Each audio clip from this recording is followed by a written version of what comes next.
It's time for a little Funky Friday.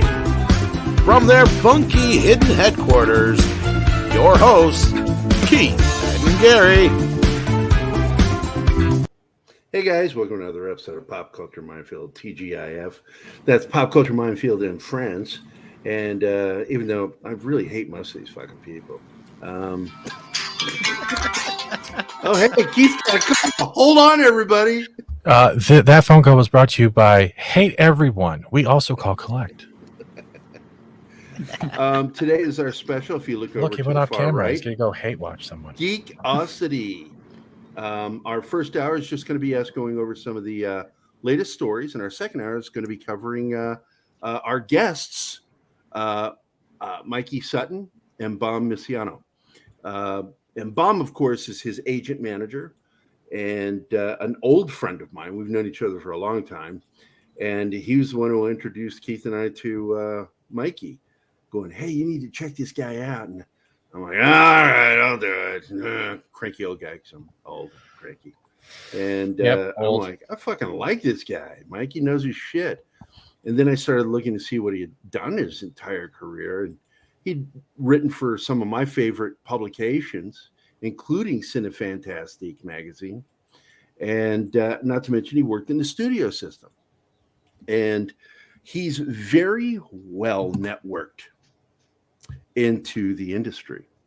And so I'm excited to have him and Bom on at the same time. This will be the first time anywhere that both of them have been on a show live together. So one of them's usually dead. And so we're going to be having some fun with that.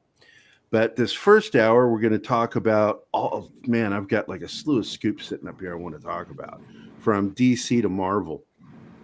And but our panel today is none other than Fat Steven Seagal, a good friend of mine, and Viking Out of Time.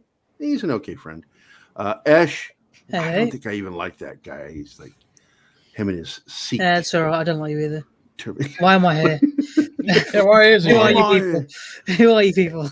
And then, of course, this black dude friend of mine named Keith, who's on a phone call right now, more important to this show. It probably is, actually.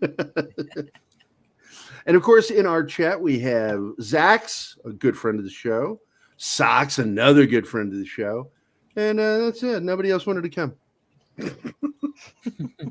I'm worried because next week we start the new time slot for TGIF. We're going to be going on at 6 o'clock instead of 2.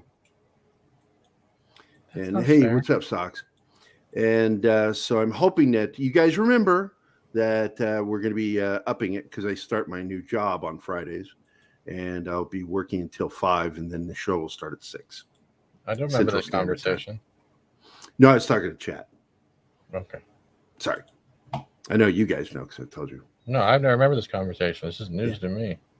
What? Same. Really? Yeah, this is the first time I heard about this. Gary doesn't tell us shit. I talked about it in the chat. Doesn't mean we listen. Oh, okay. That's true.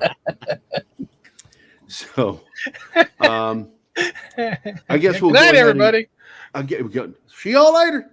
No, let's start with some of the exciting stuff that I get into. I picked the ones that I get into, which is Ben Affleck's Batman plan to fight Michael Keaton in the Flash movie. That's another scoop over on geekositymag.com. And don't call me Wave. All right, what's up? Welcome. And in this one, and this was written not by Mikey by himself, but with Mikey and Edwin Francisco, editor-in-chief and owner, Mikey Sutton. Michael Keaton's Batman may be old, but he'll apparently school Ben Affleck's Dark Knight in the Flash movie.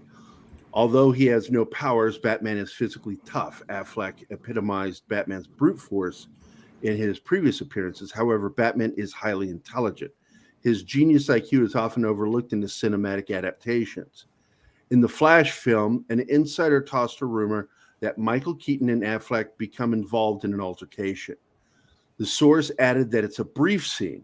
but it conveys that the OG Batman, vintage 1989 model, is still the greatest of them all. Obviously, this has the potential of upsetting Affleck fans. Nevertheless, it's not meant as an insult to the Snyderverse. Rather, it's simply a tribute to Michael Keaton's legacy as Batman. After all, his Batman has years of experience over Affleck's. It would make sense that his Batman would be more clever, if not stronger. In a way, it's similar to Frank Miller's Dark Knight Returns. No, Batman didn't fight a multiverse variant in the 86 graphic novel. However, he proved he is still the ultimate badass as a senior citizen when he fought Superman. Batman beat the hell out of him in Dark Knight Returns. Sorry if that's a spoiler, but it's a fucking 40-year-old graphic novel. Why haven't you fucking read it? Having Michael Keaton in fisticuffs with Affleck is something audiences had never seen before. Nevertheless, we are told that Affleck doesn't suffer a humiliating defeat. The sequence is a short one. There's also a chance it could end up on the cutting room floor, as we all know. There's a lot of anticipation for Andy Muschietti's The Flash. People are excited and want to know more details. But ever since we saw images of Keaton's return as Batman and Sasha Calle's Supergirl, which got a lot of mixed reactions, myself included, Warner Brothers has been doing their best to control the rumors with very little success. The Flash, starring Ezra Miller, is partially inspired from the comic book Flashpoint. In that series, Barry Allen, the Flash, wakes up in a different universe where everything he knows doesn't exist anymore. Furthermore, it's a world where he also has lost his powers. Recently, we reported that the Barry Allen from the other universe intends to kill Ben Affleck's Batman. Consequently, we are already expecting that Flash will fight it off with the evil version of himself. Now, we have seen pictures of Ben Affleck's Dark Knight riding the Bat Cycle. It's now confirmed that he's going to be more involved, not just a mere cameo. Why would you spend money to make a physical version of the Bat Cycle for film if it's just gonna be a small cameo, right? Well, the same reason why they have the 89 Batmobile there and the whole Batcave. It's not like they're going to be living in it after. It could also just be like the carrot on the rope for who knows. Fans. We'll know when it comes out. You're muted, Keith. Mikey continues. This is giving us Injustice Gods Among Us fighting game vibes already. Flash fighting Flash, Batman fighting Batman. Now, we wonder what role Supergirl has to do in the movie. We've mentioned before that we've heard about Affleck having already shot scenes with Michael Keaton. But this is the first time we've got any news that they will be confronting one another. At this time, we don't know how the fight even started. We do presume that it's a misunderstanding between the two versions. If anyone says Martha, we'll bolt for the exits. Moreover, we are not aware if both are in costume for this sequence. It could be Bruce Wayne versus Bruce Wayne. Miller is supposed to be the star of the show, but so far with all the leaks and rumors running around, everybody else seems to be stealing the attention. And that, again, is from Mikey Sutton and Edwin Francisco at Geekosity Mag. You guys want to talk about it? Mikey has stated that there are a lot of leaks coming from Warner Brothers. I mean, are they leaks? Look, my same question. Under Walter Hamada, I am not surprised because he is in the waning days of his powers. Yeah, he's the waning months by this time next year. Yeah. So I'm not surprised that we're getting a lot of stuff put out there, and even if only half the stuff that we're hearing is true, that's still one thing too many. That's one of the things that'll probably change when David Zaslav takes over. Because you're messing with the money now. Leaks might sound minor, but it's one of the things that I think that allowed the MCU to prosper against a lot of the DC films because Kevin Feige was finding out way too much stuff that was going on with a lot of the DC films, mainly a lot of the films that Zack Snyder was heading up. I mean, he knew, from what I've deduced, he's known and knew a lot of key sequences and Feige made changes to a lot of their films that would upstage a lot of the key sequences in a lot of the DC films that they had. You can have that happen once, maybe twice. But when it seems like it consistently happens, you at least have to ask yourself, is there somebody feeding him information? Is there somebody hoping to sabotage something for whatever reason? And I know that sounds kind of far-fetched, but, you know, think about the crew that you're dealing with that was running Warner Brothers during that time. Just saying. But I don't think that it sounds far-fetched. I think that it sounds very possible that they are trying to just leak this out there, because it's also a reality that not many people enjoyed Ezra Miller's Flash.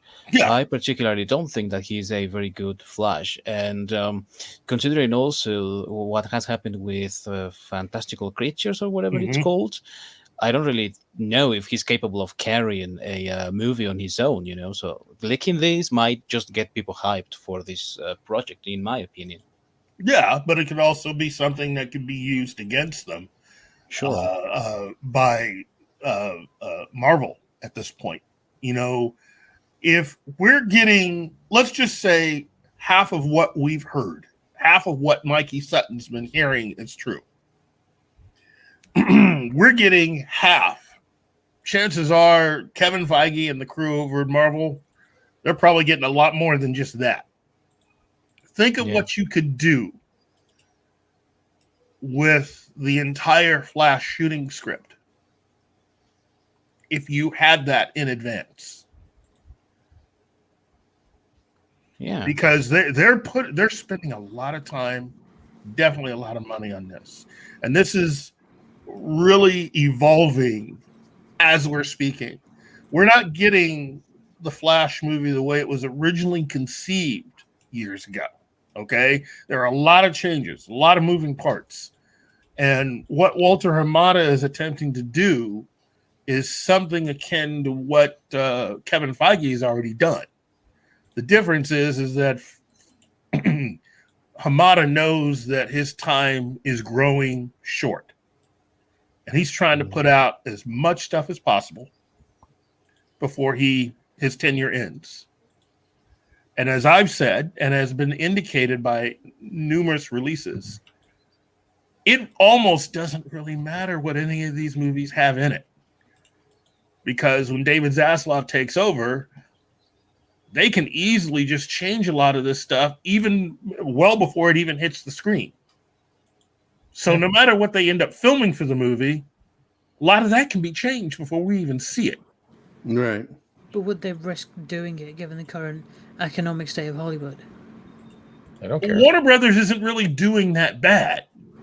The real bad of Warner Brothers has been a lot of the personnel. You know, half of Warner Brothers' problems, in my opinion, a little more than half, come from people that were sabotaging in their own way a lot of the positive stuff that was going on. Almost everything that went on with Zack Snyder was all more about personality than it ever had to do with money. That's what pissed off David Zaslav. That's the reason why he's making a lot of the changes that he's making. You know, if Walter Hamada and Toby Emmerich were more concerned with making money, we would already have Justice League 2 out and be anticipating the release of Justice League 3. and maybe even the restoration of the Snyderverse as well, because it's what people have been clamoring for, and they know that there is potential money in there. And we also know that right now there is a conflict between HBO Max and Warner with the rejection of J.J. Abrams' planned, what was the sequel or remake? The Shining stuff? The Shining series. I can Outlook or something? I can barely hold back my excitement over seeing what JJ does with The Shining. Look at that. That's exciting. About as excited as I am. Look at this. Yeah. So let's go to the next article. And I'll go ahead and bring up some of the images here. Before you do, I did just want to touch on the actual leak itself. So is it fully confirmed that the Michael Keaton will be playing Bruce Wayne, or will he be playing Thomas Wayne? Because if he's playing I Thomas think Wayne, Bruce Wayne.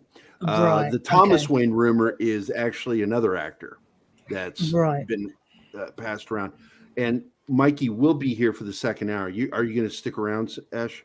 Yes. Because you can ask that question to Mikey himself, and he'll give you a direct answer. So because I was thinking, if Michael Keaton is playing Thomas Wayne, but the name is just Thomas Wayne, they've been really clear that he's Bruce Wayne, Batman. Right. Okay. It's the same character. Mhm. So yeah, And there's literally pictures of like the '89 Batmobile being reconstructed, the Batcave. Yeah. And that's No, what I understand that. I've seen the pictures, but what I'm trying to get at is, let's say if it is Michael Keaton's Batman in full, but the only thing that's different is instead of Bruce Wayne, it's Thomas Wayne, still the original Batman, and that would add like a completely different dynamic to Ben Affleck's interaction with Michael Keaton's, because in the Prime universe, the Ben Affleck's Bruce Wayne's parents are dead. So interacting with a full-fledged Thomas Wayne would be just as crazy as if Barry Allen interacting with his parents after Flashpoint. Yeah. it's not Flashpoint. It's called Choke Point. Thank you. I have to correct you. It's called Choke Point. The Choke Point paradox. Let's get this right. The point paradox. Choke Point. Bag of dicks. Yeah. And you said earlier that Barry Allen would be waking up in the new change. He's in this alternate universe and has no powers. Traditional Flashpoint story where he goes and saves his mom, or I guarantee you it is not literally going to be just traditional. Hamada, this is I would refer to this as the girl at the beginning of Jaws getting eaten by the shark, and she's splashing and screaming. This is what Hamada is doing. He's throwing a lot of spaghetti against the wall and seeing what'll stick. Yeah. And, he knows he's not going to save his job. It's over. It's done. But he wants to salvage what's left of his career, because what he does here will basically say whether he gets hired by another studio. My hope is that with his piss poor judgment on picking people to do their jobs, that he never gets a managerial job ever again, because he's terrible at managing. That's not true. He has every qualification to work at Starbucks as a manager. I'm sorry, my mic was on. My bad. I thought I was talking in monologue. I will not agree with that. You're laughing. You're both laughing. It proves you agree with it. Look at you. I'm not laughing. Really? No, you're smirking because of constipation. We get it. It's a grimace. That's not a grimace. Grimace is purple in McDonald's. I preferred the 6-arm grimace. I don't know what kind of reach arounds you're giving, but Jesus Christ. Moving on to our next subject is it's not a new subject at all. It's more Ben Affleck and Flashpoint. So this is by Mikey Sutton himself. What is that? Is that supposed to be Joker?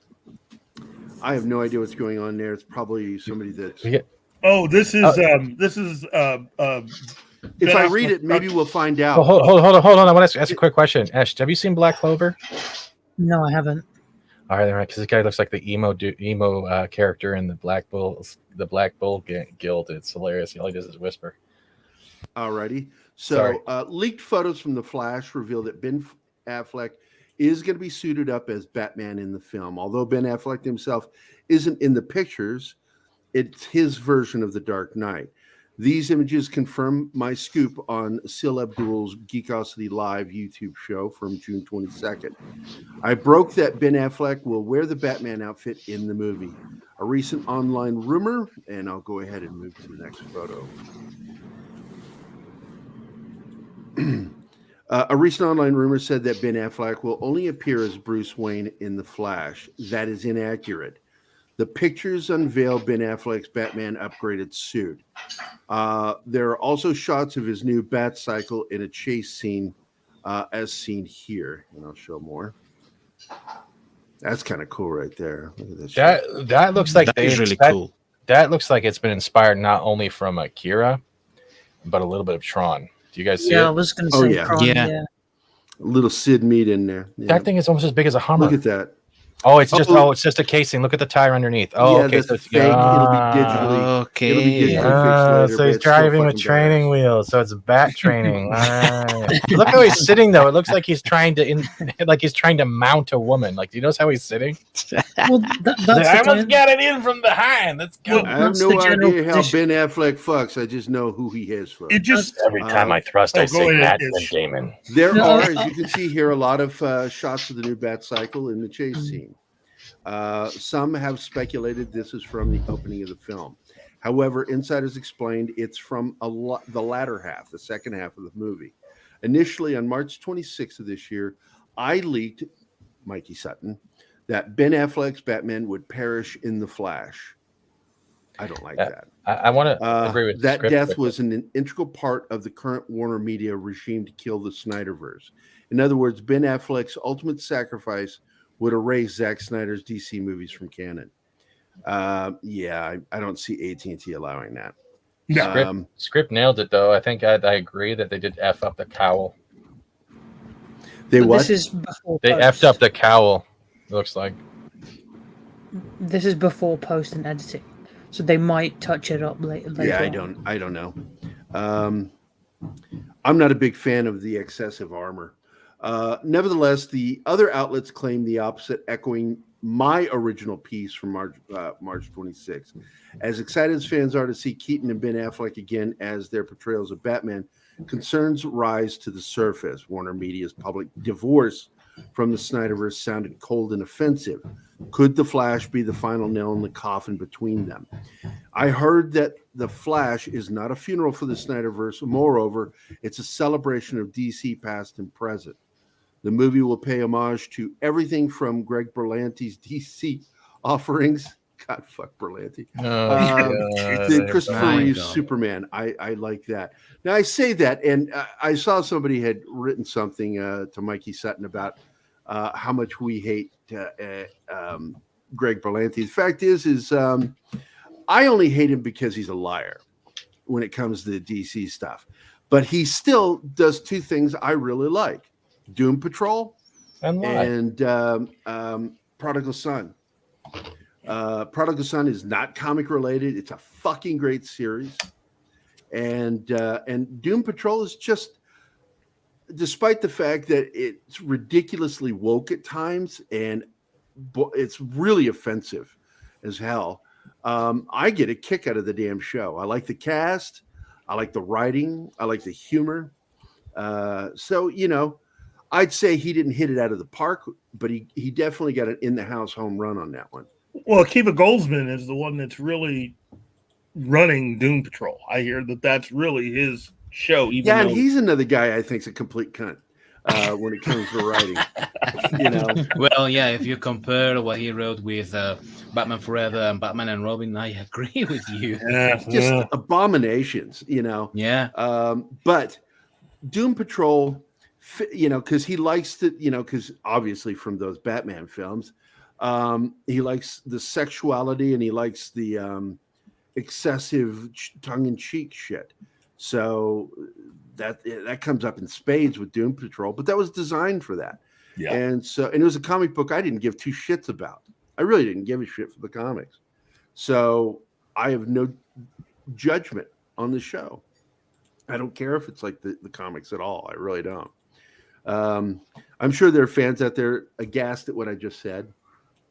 He used the C word. Oh my God. I'm a fan of the original Doom Patrol and not the adjusted version that they came out with just a couple of years ago, or some of the more latter, more easier to digest Doom Patrol stuff. I like the Doom Patrol that was the inspiration for the X-Men comics. That's the version of Doom Patrol that I You're like. talking about the original. Yeah. Yeah. Which is also, again, another forgettable comic. It's just, I don't even remember it as a kid. I do. Here we go. Script Doctor says Doom Patrol just has Berlanti's name on it. Well, it's the same thing with the other show I just gave him credit for, Prodigal Son. He has nothing to do with the writing. He's just an executive producer, and that's all he should be allowed to do.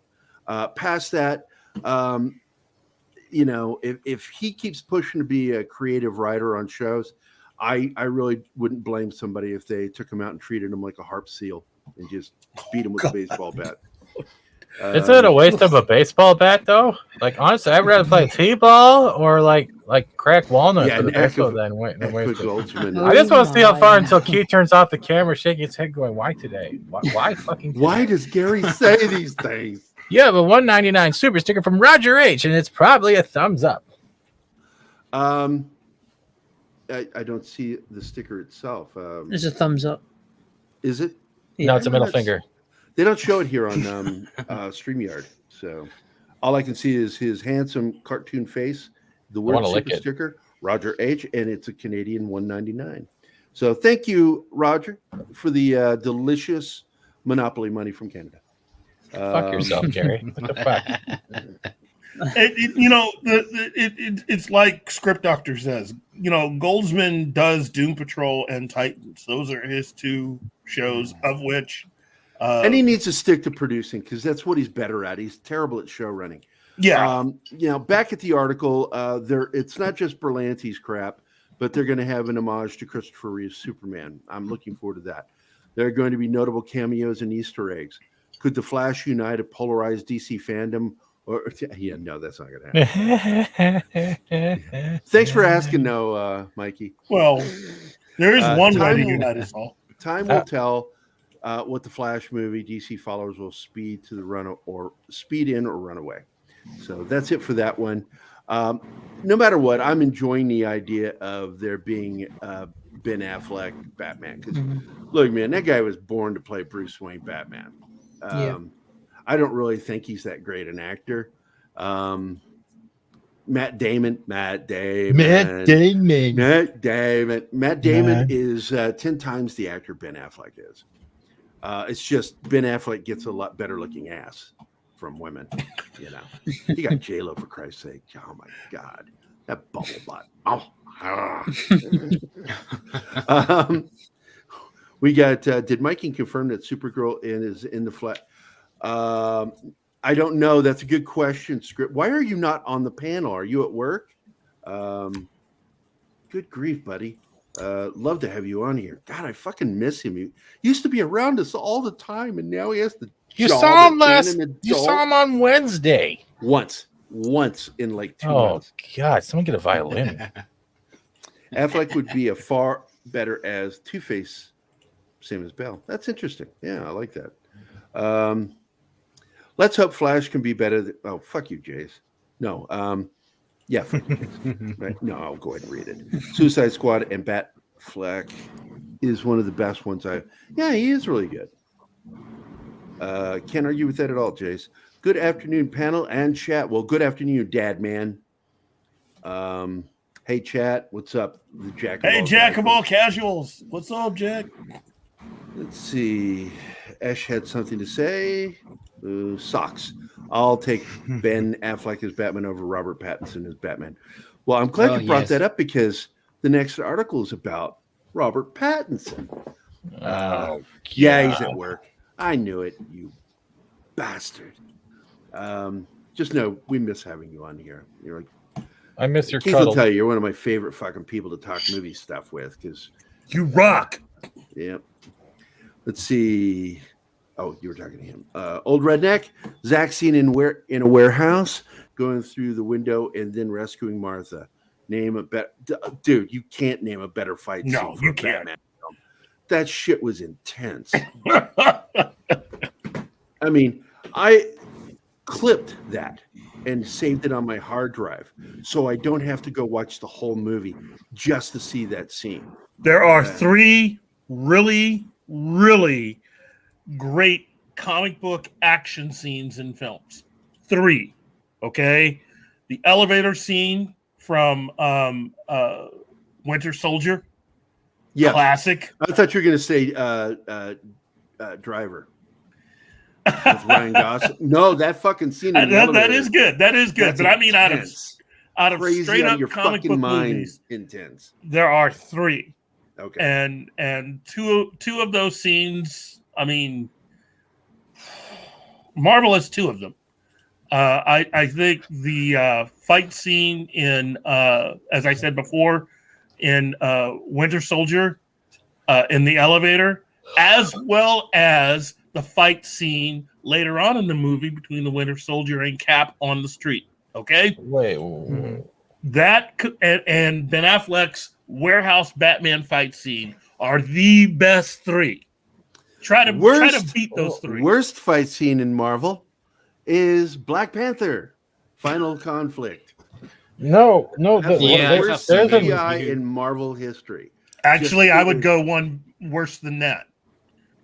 You're going to go back to the 90s, aren't you? No. Oh. X-Men, the first X-Men film, the final sequence and fight between Sabretooth and Wolverine. Yeah. The reason why the CGI was bad on that was because Tom Rothman took the money.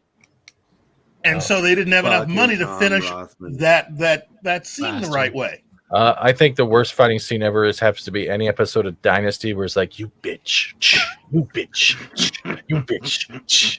I would love to see any like superhero movie remade with fight scenes just like that, where you see Batman slapping Superman slapping Batman, Iron Man slapping Captain America. Yeah, I know. I get Black it. Panther slapping All right, Black I've had Widow. the sticker up on the screen for a while. I know. I get your attention, so I can fucking thank my friend Mr. Tickle Trunk we for don't his listen. 99-cent Canadian sticker, super sticker thingy. Dickie. His thingy. Thank you for your thingy, Mr. Tickle Trunk. And another $1.49 thingy from Mr. Tickle Trunk. And another $1.99 from Mr. Tickle Trunk. Thank you, sir. You're a gentleman and a scholar, but I hope you do drink whiskey because it's That's not what you wrote in the private chat. And the Jack of All Casuals gave us a $4.99 super sticker. And sadly, I can't see what the super stickers are in StreamYard. So I'm going to Middle finger, poop sticker, middle finger, poop sticker. Perfect. There we go. I'm guessing here. I don't know. Jay says, sorry, I just hated the Suicide Squad, man. One of the worst ones in waste of so much, but like some action scenes and some good acting, but not much, I think. But I think people like it, that's good. People. What? Script Doctor has the next one. Yep, let's go. Script Doctor, what do you? I don't know. Batman and Robin fighting supervillains on Penguin submarine in '66 is pretty impressive. How about Time Cop, where it's literally just him jumping up on a kitchen counter with doing the splits? Well, that's pretty much his entire career. Yeah. Look, yeah, Spider-Man 2 is absolutely that is a good one. my Okay. number 2 favorite superhero film of all time. Okay, Superman, yeah. The motion picture is still number 1. Number 2 is Spider-Man 2.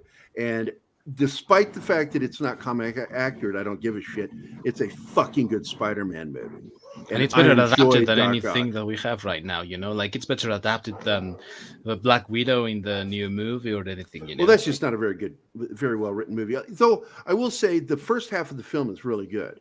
I enjoyed the first half. The second half just sort of lost cohesion and became this bizarre. Like, I think there must have been a lot of reshoots or some shit going on because the second half of the film is just kind of a mess. Yeah. Elevator scene in TWS, Spider-Man 2 train scene, Batman rescuing Martha. Yep, those are pretty much what Keith said. Yeah. Thank you, old redneck. You are the man. I heard that from the FBI that they're looking for you. Mr. Tickle Trunk, the elevator scene from Revolver is the best written elevator scene in cinema, in my opinion. Hallway scene from what is that movie with the guy that breaking into what is it called? The hallway scene. First of all, Daredevil. Talking about here, I don't think I know Revolver. I think it's Gina Carano's movie. I think. Yeah, you guys are forgetting the Daredevil Netflix hallway scene. For God's sakes, beautiful. Okay, that was which one? Daredevil Netflix season 1. Oh shit! Yeah, the hallway fight. There are two There's fight also scenes. Season 1 and season 2 had 2 intense long fight scenes, and I fucking loved both seasons. I also loved what's his name playing Stick. Scott Glenn. Oh my god, he was good. Yeah, Scott Glenn. Scott Glenn. The guy studied martial arts back in the 80s because he had to be in that the movie Man Bushido on Fire. Blade. Oh, okay. You're also forgetting the With hallway Bushido fight scene Bufuni. from Hey, the raid. Kiribus. You're forgetting the hallway fight 2012, the raid. Yeah, but you know what? I'm just doing comic book films, but Oh, well, That's outside all I of was that, talking about. Shit. I love that movie. That's a great martial arts film. yeah, the raid is awesome. Or as And Better as weren't we Dynasty, supposed to though. get an American version from the same director? yeah, that didn't happen yet. And you know Nothing. what? I don't mind. I don't I don't either, mind because at it's all. like it's already an American film because it was produced and written and directed by an American. Mhm. So why do we need it? This is weird. Jay says I did not think I was going to dislike it, but I did. Spider-Man 2 was a really good movie, though. Yep. Script Doctor says personally not a fan of Spider-Man 2, as the central flaw was that he lost his powers because of feels. Contrived and childish. Feelings. You're childish. That's always my response when somebody says I'm being childish. You're childish. No, you're a child. Like Josh Becker one time referred to my sense of humor as juvenile. I said, your face is juvenile.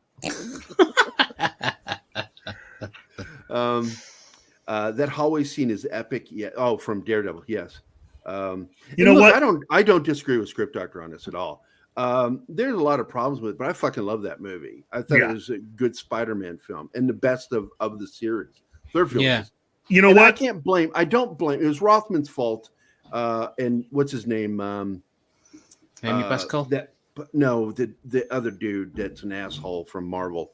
Avi Arad. They pressured Sam Raimi into adding the third villain.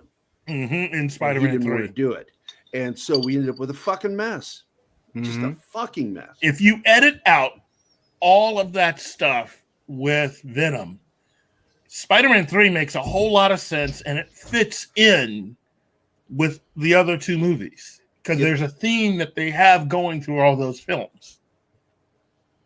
Yep, and it's a much better film without that character. I thought the kid wasn't very good as Brock. It's not very good. Punisher. Oh, I mean, that's 70s Venom? Yeah. That's what I'm talking about, Socks. That scene right there. What about Daredevil season 2 with the Punisher, the fight scene On in the jail? rooftop.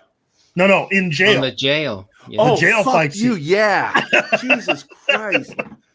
Oh, my God. He murdered those people. It's like, oh, man, they kicked his ass. No, he murdered those fucking people. They weren't getting back up. They were fucking dead. If I explain the elevator scene, I will spoil Revolver 2005. Jason Statham being a crook that's blackmailed by two other crooks. See, I have not seen that film. I kept going, I don't recognize the name. I'm going to have to watch it because I do. I love Jason Statham, and his fight skills are, wow, really fucking good. Yeah, I'm going to check that out, Mr. Tickle Trunk. Let's see. Why am I always the only one who loves shoot 'em up like the whole thing? No, Is that a well, I movie, like Shoot 'em the. Yeah, that's actor. God, because it's the one about the guy with the baby. Oh, I remember that one. Yeah, that was a good film. It's not Clerks? great, but it was good. Old Redneck says most fan beloved elevator scene: Luke Skywalker. Yes.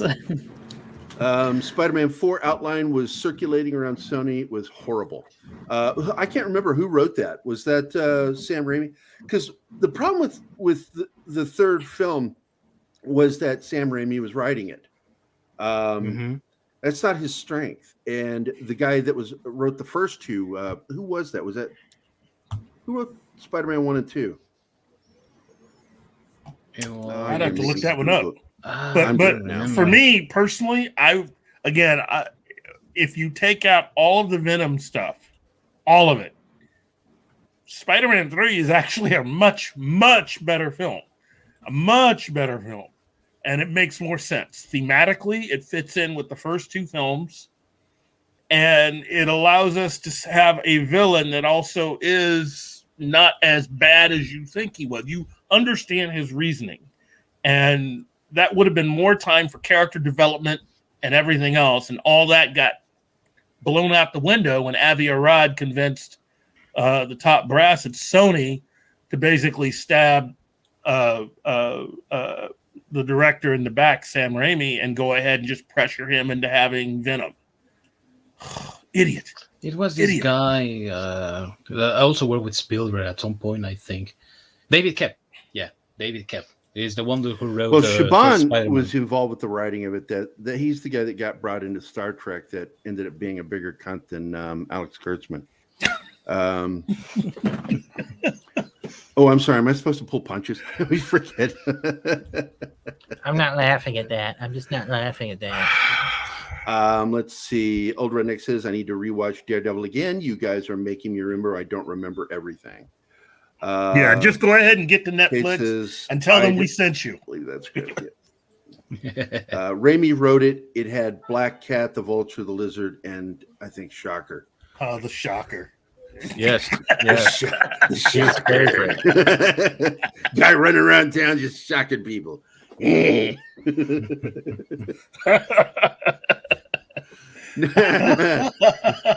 heard of a Kate. Let's see. Elevator scene. Last Jedi. Ray. Kind of a good scene. Well, Armadi loves that scene. Okay. I think it was David Koepp.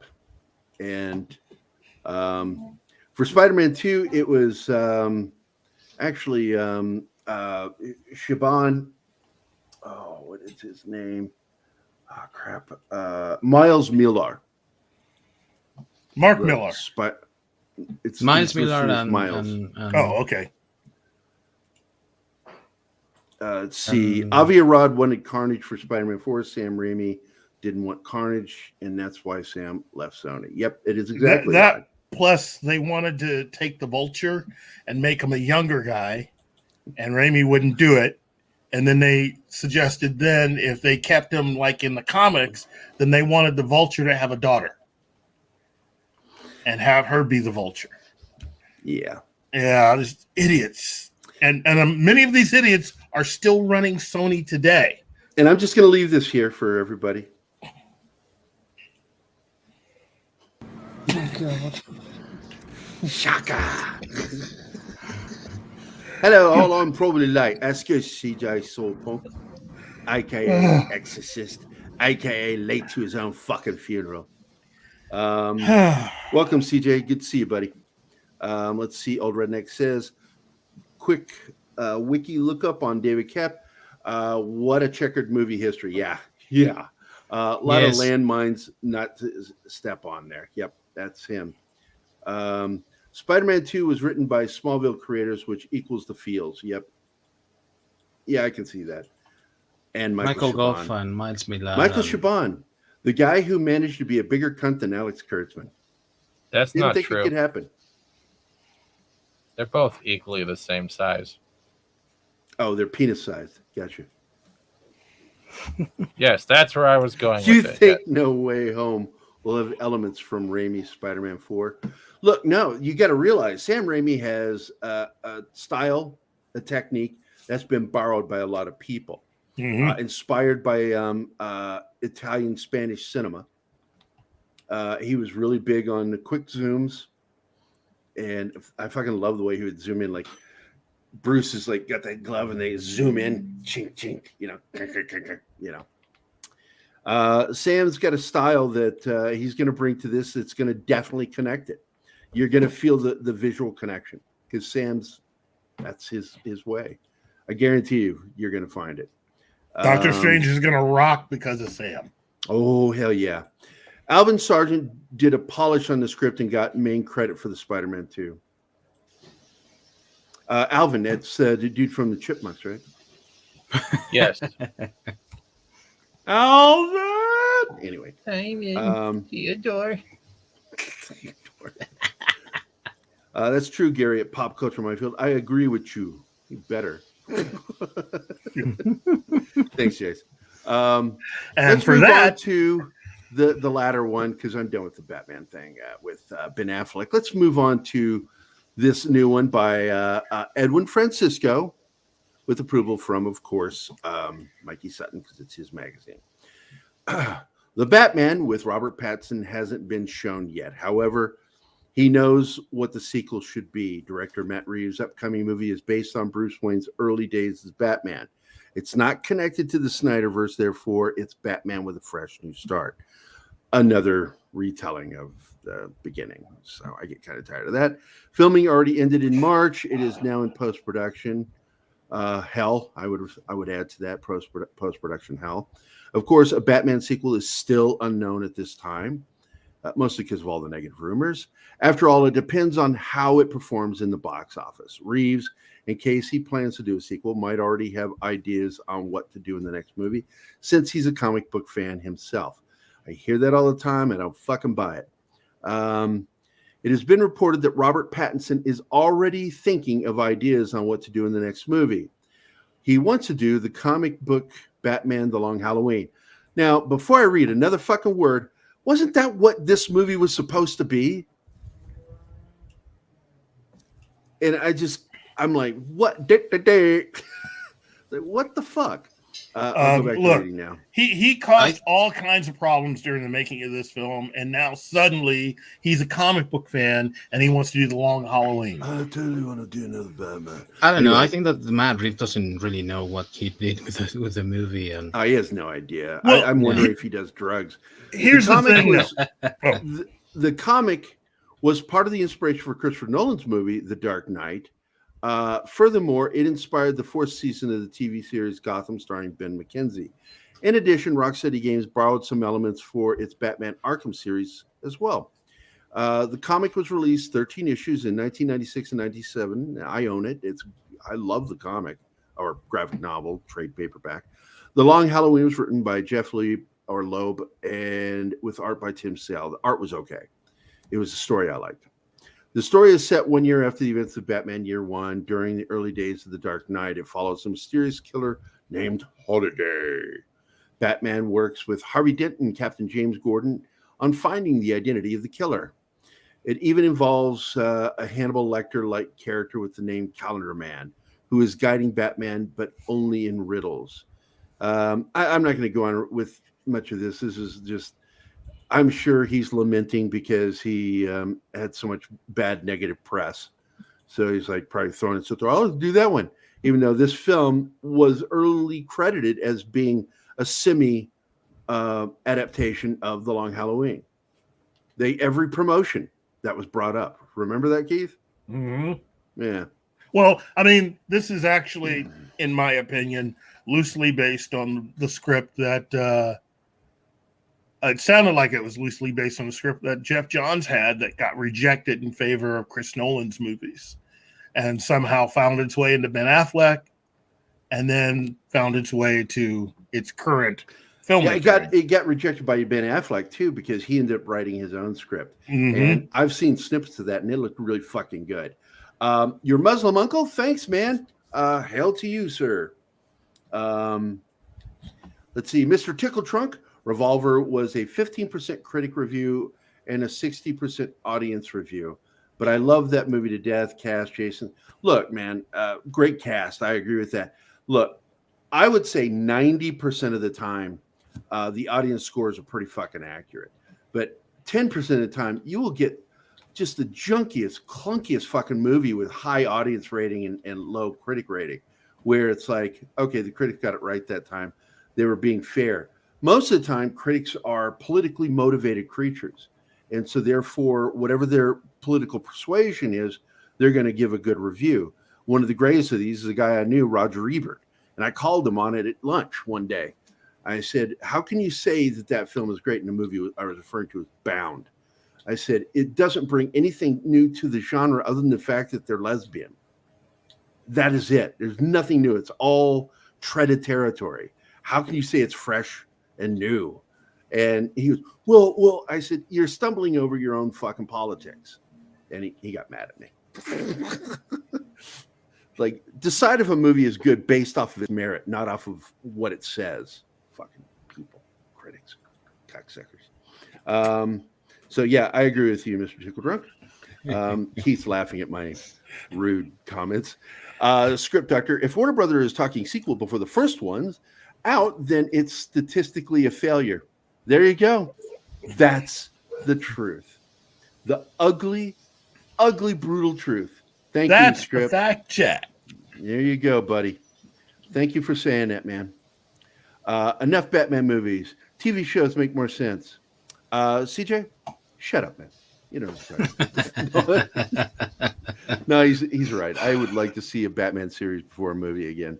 It's just dumb. I get so tired of paying to see the same story told a different way each time. It's the same fucking story. Whether you're talking Batman or Spider-Man or any one of the others that they've done way too many times. So Superman, Spider-Man, Batman. It's always the same story all the time, you know? Yeah. And I think that I maybe like that's the what... stories that start out already mid-career. I get so tired of the rehashing of the same fucking themes and plot points. Script Doctor says The Long Halloween is not a main story for a film. If you did a series, you could, there you go. You could intermix that season with the Long Halloween storyline. Otherwise, it's too it's a plot. It's an enjoyable comic series, but the fact is it doesn't really have a heart. There's no heart to it. Yeah. So I agree with the Script Doctor on this wholeheartedly. Don't Call Me a Wave says, hoping we might see some Deadites in Multiverse of Madness. Come get some. Hello there, Pop Culture Minefield. Tim. Hello, Tim. Our good friend. How are you doing, sir? CJ Swordpunk says, I'm starting to think Jensen Ackles would have been a good choice to be Batman. I don't know who Jensen Ackles is. Somebody help me here. Oh my God, Supernatural. He voiced the Long Halloween. Supernatural. I haven't watched the Long Halloween movie yet. I've got both. God, Supernatural. One of the brothers. Yeah, he's Dean. Not the goofy one that's doing. He's Dean Winchester. Yeah, he's not the dumb one that's him. doing the Chuck Norris reboot series. You're going to see him on season 3 of The Boys. I remember him on Smallville more than anything. Let's see. I don't have high hopes for the Batman success. Yeah, I don't think any of us really do. It looks like it's just going to kind of fizzle. I really would like to see Batman return to TV. It really needs to be there. There should have never been an Arrowverse. It should have been Batman. Right. Not a Gotham series, that is focusing on Gordon before Batman when he's just a kid, and then having all those cameos, quote unquote, of the enemies that would eventually become Batman's enemies. And even though I did enjoy Gotham to a certain extent, except for their fucking Bane, I really fucking hated their Bane. It was stupid. To me, that's like I'm going to serve you a meal of just the stuff around the meat, and not give you any beef or pork. Yeah, just the delicious vegetables. Yeah, and it's like at first you go, you know what? I would enjoy that.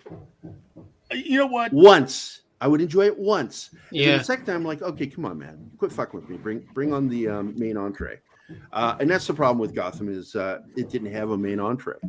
Yeah, they could only go so far with it, but it was still better than a majority of the Berlantiverse. So exactly, and it wasn't endless flashbacks. Yeah. Well, we have one of our guests already here is my friend Bom, who is the agent manager, of course, of Mikey Sutton. Welcome, Bom. I think he's calling in from the Philippines. Is that expensive? Yeah, I am. Hey, everybody. Hey, Bom. Hey. How are you guys doing? Yeah, like when Bom sent me the info about Mikey Sutton the first time, I'm like, Jesus Christ, or I'll go fucking check him out. You're a good friend. I'll go check him out. And then I was like reading his stuff. I'm like, And then I immediately was like, I need to show Keith this. And Keith was like, he's just another white dude. We don't want him. That sounded exactly like me. Totally. Amazing. People don't know Keith's a racist. Mikey had the same reaction to what I wanted him to do because I sort of like I saw it from the beginning, Bom. I forgot where I screaming. Yeah, I sort of did. When we were talking about it, it was like, yeah, you know what, do whatever you want. I think I pushed him not even a little bit. I was always giving him some jabs and messenger. Um, I saw one of his posts, and then I said, okay, this guy's like, he's like, he's like spitting gold. But the thing is, he was doing it on a platform that wasn't controlled. So I said, what you need to do is to have sort of like a platform where his content or whatever he was saying could be heard by more people. And you need to do and to do that you need to sort of like have a group, like a sort of like fan base who would share all of your stuff. So I needed all of that controlled, and that was what I was telling him. I told him like you need a group. You And need then, like of a course, Facebook. Geekosity Mag came out of that. And I've always wanted to know who to blame because I thought that was a stupid name. Who came up with that name? I forgot where I gave that name, but I forgot where I got it from. I don't know. I sort love of the. like I actually love the title. When he told me the name, I'm like, oh, that's a fucking cool name. Yeah. I'm not even too proud of it. Like, at the back of my head, I was just thinking of a name, so like we could change it always. You know, in the future, if we wanted to, I could change it. That's what I told him. I'll give it a name. But what's important is to have is like the Mikey Sutton name there, because the brand is Mikey Sutton. Whatever I was having him build, it's centered around Mikey Sutton, because everybody has content, but what you need is a way to syndicate everything. Sort of like just have people share your content. That's the way to win. Sort of like the content wars. There's always content everywhere, but what you need to do is sort of like have people sharing your stuff. Yeah, I agree. Real quick, I'm going to respond to CJ and Old Redneck. Old Redneck said Gotham would have worked if each season was years between each other. Bruce Wayne actor being aged until you have a real Batman show. I'm not sure how I feel about that because by the time they showed Batman, it looked so crappy. I was glad they didn't do Batman. The wrinkles in the mask were just awful. I actually agreed with what you said earlier about the dish not having, just the stuff around. No, yeah, it's like we're gonna instead of giving you the main course, we're just gonna give you all the vegetables that go around it, and that's what Gotham was. It's like telling a story, an Agatha Christie story, and then making it all about the butler when the butler did it, and is just then we're going to do a prequel series about the butler when he was young and show all the people that were around him that may have had some kind of influence on him. I don't know. It's like, We here apologize for Gary. He tries so hard to be funny. We just laugh and nod. We don't actually. I'm mean not it. trying to be funny. I'm being sarcastic. There's a difference. I'm a sarcastic prick. You keep telling yourself that. You got the second part right there. Prick, yes, definitely. I like him already. I like him. Philippines has a sense of humor. Well, Like, just so you know, I've known Bomb for a long time, over 10 years. We met Yeah, on I am 10 years, so through sorry. Facebook back in 09. I think you and I became friends in 09. Yeah, we did. I saw him on Facebook, and it was like, it was like, this is live, right? I can't say the word. He was like such a big D, but he was a good D. So I was like, I added him. I was like, okay. By the way, here's another good one from Script Doctor. A Gotham with supervillains and no Batman to stop them, but instead the cops stop them, thus defeating the need for Batman. Thank Exactly you. Well, I my thoughts, disagree with my that. feelings. That makes sense. I never really watched that, because any show about Batman that doesn't have Batman, I wouldn't watch it. You mean like a RoboCop series without a RoboCop? Yeah, that's true. Or a He-Man show without. That's not true. That's we're gonna make a show called, what was it? Detroit, wasn't it? Detroit takes place in a story about Detroit before RoboCop. It's But call it then RoboCop. You're just doing a Detroit story. Where the cops were doing the job, where they were performing very efficiently. so. Is this so? Wait, so in other words, they're just doing a show about the nightly shootings in Detroit news. Yeah, that's just it. That's just I'd buy that for $1. I wouldn't. Okay, for you people who don't know RoboCop, that's a quote from the movie. I'd buy that for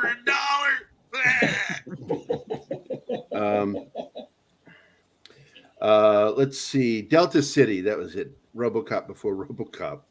Yeah, I was almost said Metro City, but that's It's Transformers too. Metro City is Metroplex. My bad. Metro City is Judge Dredd, isn't it? Yep. Yeah. Judge Dredd. There we go. So before Mikey gets here, What are you drinking? let's go over some stuff. What were your reactions to did you watch the episode so far that we were doing? Talking about Ben Affleck and Michael Keaton fighting, as well as Ben Affleck as Batman in the Flashpoint movie. And then we were just talking about Robert Pattinson saying that he would like to do Batman. He's just being Halloween, relevant. which is Just being relevant. He just wants to be in the conversation. I think that's what Robert Pattinson, wants to. Hey, look at me. I read comic books now. Like, I don't believe what I think he's saying. In my opinion, though, thank you. Yeah. In my opinion, though, I don't think Patterson should be anywhere close to any type of Batmobile vehicle. We already have one with his sweaty ass marks stuck to the hood. We don't need any more. Yeah. In the sequel, are we going to get? In the I sequel, we're going to get guarantee you almost cameos any from of the us would want to Batbabies. do that to Zoe. No, we're going to get cameos of of a stencil of his balls and where the imprint of the gas tank. You know what? If I were a producer in that movie, I'd go, hey, man, firstly, good going, because a lot of people would like to hit that. And second of all, you're costing me money. Zoe Kravitz. Yeah, Zoe Kravitz, man. This was very who hasn't had a fantasy of banging on the Batmobile? What happened? While you're here, we'll go over some of the other ones, like the Russo brothers. And who wrote this? Oh, our good friend Kieran Bug, good friend of ours, fan of the show. Let's see. Avengers Endgame filmmakers, the Russo brothers, have entered talks to direct the MCU's next crossover epic, which will involve the X-Men Secret Wars.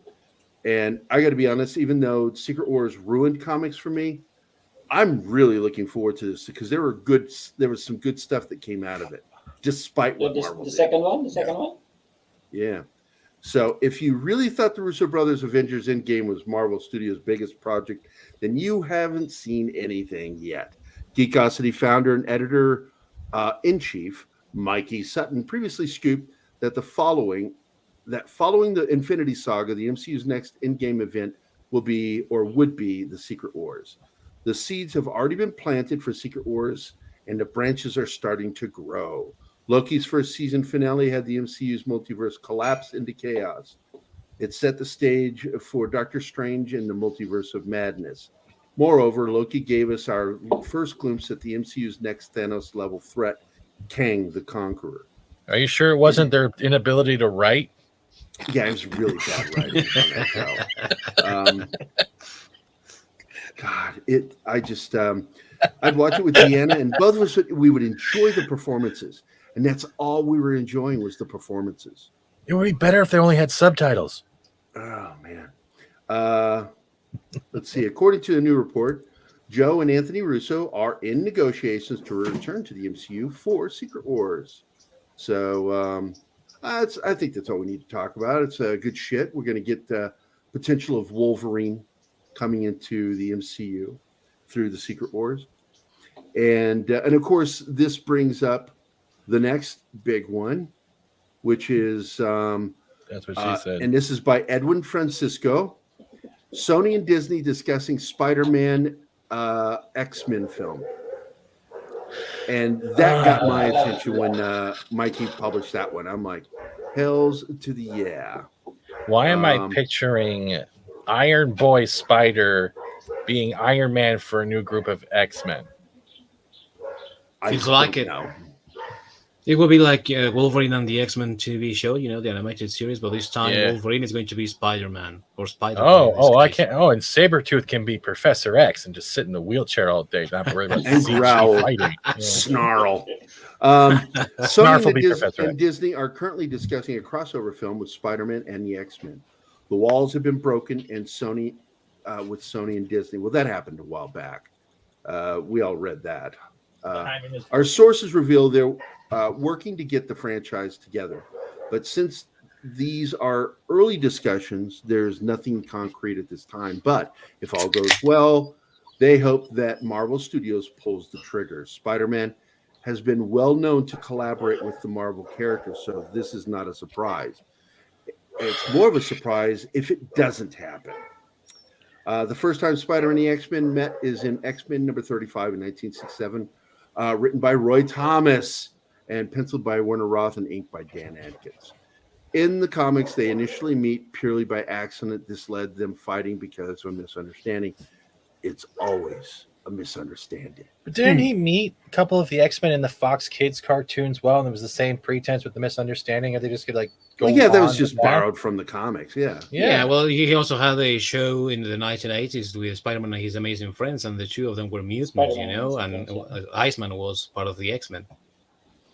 Yeah, so I think this is all exciting. Of course, Firestar will be in there. You know, the introduction of mutants, I think, should go more easier and shouldn't be so cinematically like, oh, reveal. It should be just something that happens, and you just go with it. Don't stop and look at it. Just keep going. It would have been better, honestly. It would have been a lot better. Screw Spider-Man. It should have just gone with the Deadpool and the X-Men shit. He already is doing the parody. Just involve that and swing it in. Why Spider-Man? Stop using Spider-Man so much. Iron Lad, whatever you want to call it. The guy who looks 5 feet tall all the time. Like that's like Spider-Man. It's like Spider Midget. Sorry. Well, technically speaking, they haven't used Spider-Man. They have just used Iron Man's sidekick because that's all that this Peter Parker is. But I think that a good introduction to the mutants in this universe, the MCU, would be, I don't know if you remember this old series called Heroes that got a little canned because of the writer's strike some years ago. Yeah, I remember. And people had superpowers there, but they were introduced like little by little. And I think that that would also work for mutants. They are amongst us, but they are not in the open, you know, something like that. Well, Okay, Viking, here you go, Mr. Tickle Truck. Read that. Viking, though, the same time as a lot of people that do remember that series, that I think that was kind of the biggest detachment when he started playing Spock later on in the Abrams Star Trek universe, because we weren't seeing Spock. Mm-hmm. We were seeing the guy that was cutting people's heads open like a cantaloupe. Oh, there's your power. Thank Heroes. you. Yeah. Yeah. And the best one in Heroes, no offense, not even the chick. Siler, but the best one there was the guy who couldn't control his time traveling and kept fucking disappearing. And he had his little sidekick too. Yeah. That was the best character written. Yeah. So what are your thoughts on that, Bom, with the mutants and Spider-Man? I agree with the soft release. I think we're way past the Mephisto stage, where everything was sort of like it needed to be like, you know, a big cinematic experience. So especially on Disney Plus, so everybody was like expecting a lot of stuff happening from the Wanda show. So then we sort of like, okay, they're not doing what we were expecting for them to do on Disney Plus. So with the release of the mutants, I think I agree. Sort of like, you know, just let them be, just let them be part of how the whole world building develops. And then go on, please. I have a question to add with that. Sorry to cut you off, but do you think it would have been better if they actually took advantage of Mojo, and that the way they met is that the X-Men were kidnapped and Spider-Man was kidnapped, and they're set in the Mojo universe and they're doing like the Running Man challenges? Always my answer with all of those things would be how the writers and the directors would handle the whole story, because you know with Kevin Feige just sort of like controlling the whole thing. The idea for me is because there's a lot of content coming out. I'm very happy with all of the content coming out. Not especially since I grew up in a time where we were all like thinking that this should all be happening. So it's all happening now. I'm thinking it's more about how each writer, how each director sort of like does their own stuff with that particular story. So whatever anybody who asks me a question, should Mojo be in it? Should they be already existing? For example, what about Fantastic Four? for me, it's always how well the writer and the director handles that particular story and then weaves it into what we already have as canon. Makes sense.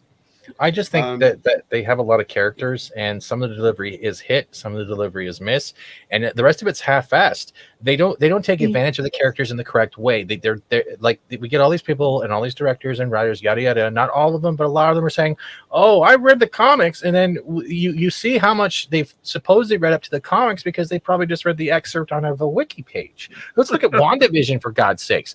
WandaVision was brilliantly done. Not only the delivery of how it's going through the genres and the generations of television, the Easter eggs and hidden imagery that they did in layers, like hiding imagery within imagery, like the Age of Ultron nod, where you actually can see the Hydra-based castle from there. Yeah. It was actually in the wall. I found all this stuff, and then when it hit 5, when they got shut down for the breakout that happened with Wu-Tang virus, that's what I'm calling it. Sorry, it died out. And it destroyed my love of checking what that series was like a Where's Waldo word search book of like little things you can look for. And then it just continued down that road. I think that sort of like spilled over to Loki. Yeah, and the wife and I were watching WandaVision and we loved it. And then we watched Loki. I don't think we sort of like stayed on. Who's snoring? I think episode 3, yeah. So I sort of like, so it spilled over what they were doing. I think we sort of like slept on what, the whole thing. So yeah, I'm pretty glad I'm speaking with individuals as well who didn't like Loki as much as, I couldn't get past episode 3. I have not watched the rest of it, and I'm kind of glad I didn't. Those who do like it, I respect them. That's cool. I'll never tell them they're wrong for it, but it was just... Yeah, and also the ending, like, what? Yeah. The marketing Loki stuff, kissing himself, for God's sakes. Come on. That after I heard that, I was like, okay, next thing we're gonna get is Tila making out with Tila just so she accepts her magical abilities. Who wants to be the top? I don't care. Really I'm too angry to be the top. The biggest question that I have from that is that I don't know whether they call that incest or masturbation. I don't really know what that was. You call it the Osmond effect. In science, it's referred to as masturbation if you're doing it with another version of yourself. It's a self-circle jerk. You just turn your hands upside down and you just go at it yourself, right? I didn't even think of it that turns way. on the camera just to... He's just turning on the camera to react. I didn't even think of it as that way. I was thinking of the Baron as a totally different individual. So I could understand that and how narcissistic it is. But again, the story feels flimsy. The dialogue was like, there's too much Hiddleston in there. It's like me watching a whole lot of Loki from Avengers 1, and that was it. There's not much meat in the story for me. It's just a whole lot of acting that you could get sort of like, I'm tired of this. I don't want to watch the rest of it. If you look at it this way, this is the way I see it. Now, I know this is going to sound kind of gross to people in the chat on the panel, but it's like looking at yourself in the mirror while masturbating. It's the same fucking pretense at this point. Think how creepy that is. But it is. Think about it. Except it's you just put a wig. You just drew a wig on the mirror so it lines up with your head. It is literally the same thing. And I'm the only one that's going to say it, Keith. You turn on the camera just to shake your head no because you know it's funny. It's the truth. It is the truth. Yeah, but it's a disgusting truth. I agree with you. Yeah. It's a disgusting truth, yeah. Who wants to wear the wig tonight, Loki? I don't know, Loki. Who wants to wear the wig tonight? That's what I think that's why this episode wasn't like this they came before. up with An hour ago. It was very quiet. It was very this is when everything is unleashed. What was Jet Li? Because you remember in Time Cop, part of the premise was they couldn't touch each other. And the reason why is because Jean-Claude Van Damme, suggested, well, why don't you just let me fuck myself from the past? It's really good on the movie. There's also the other thing. What was it? Was it Jet Li with one where he was killing himself through all different multiverses of himself? Multiverses. Yeah. They did that right, and he didn't have to make out with himself once. Nope. And oddly, not even considered. I never once saw him standing in front of a mirror going, yeah, I'm going to do me later. Like, come on. It puts the lotion on its skin. No, I put the lotion on my skin, just not from this multiverse. And of course, Jack of all casuals disgustingly approves Steven. Thank you. And Brought to you there by we go. beer. And I got a note that he would be here in 10 minutes, but I don't know Where's how long Mikey? ago that was. So we're still waiting for our guest of honor to show up. What time is it? He said 10 minutes and it's 3:20. Well, it's. Can I ask a question? Let's not even go with this stuff now. Let's go back to the final Lord of the Rings movie, not the Hobbit, the Lord of the Rings movie, where they did the fade in and then jumping on the bed, then fade out, then fade in, then fade out. And it was all this weird kind of like flowers in the attic joy that just did not need to be there. Does anyone else agree with that? It was kind of fucked up. Sure. Okay, stop doing that, Gary. You think you're funny. You're not funny. Mr. Frodo, I want to be the He bear says it's about not funny and night. everybody's laughing. I'm laughing at you. They're laughing at what I said. Sure. I'm laughing at Fat Steven's reaction. Fucking hell. And Keith just Stop shaking going his head. camera, man. It just makes you look like you're looking yourself in the mirror right now going, maybe. Kate Beckinsale is my Obi-Wan. She had me at hello there. It's true. She's good. I'm just She's tired of hiding my body. multiverses, man. I'm just tired of multiverses. It's Return like of they're the taking King. away. It was good in theory. Now that we're getting a lot of variants, I think you're Yeah. right. I think we're getting tired of multiverses. Like I'm excited for Doctor Strange? Spider-Man, but and Doctor Strange, but we've already seen it with the animated Spider-Verse movie. So it's like I like that. I love like the animated first version. one. Yeah, it's like, I'm looking forward to the sequel. Look, it's the use of the bad use of multiverses in Marvel. It's like, look, when you're following string theory, which is what they were doing a bastardized version of. I like string cheese When theory. there's a thread broken, a version of yourself separates. And so there's two versions of you having the option to do something different. Yeah. That's all that's really happening.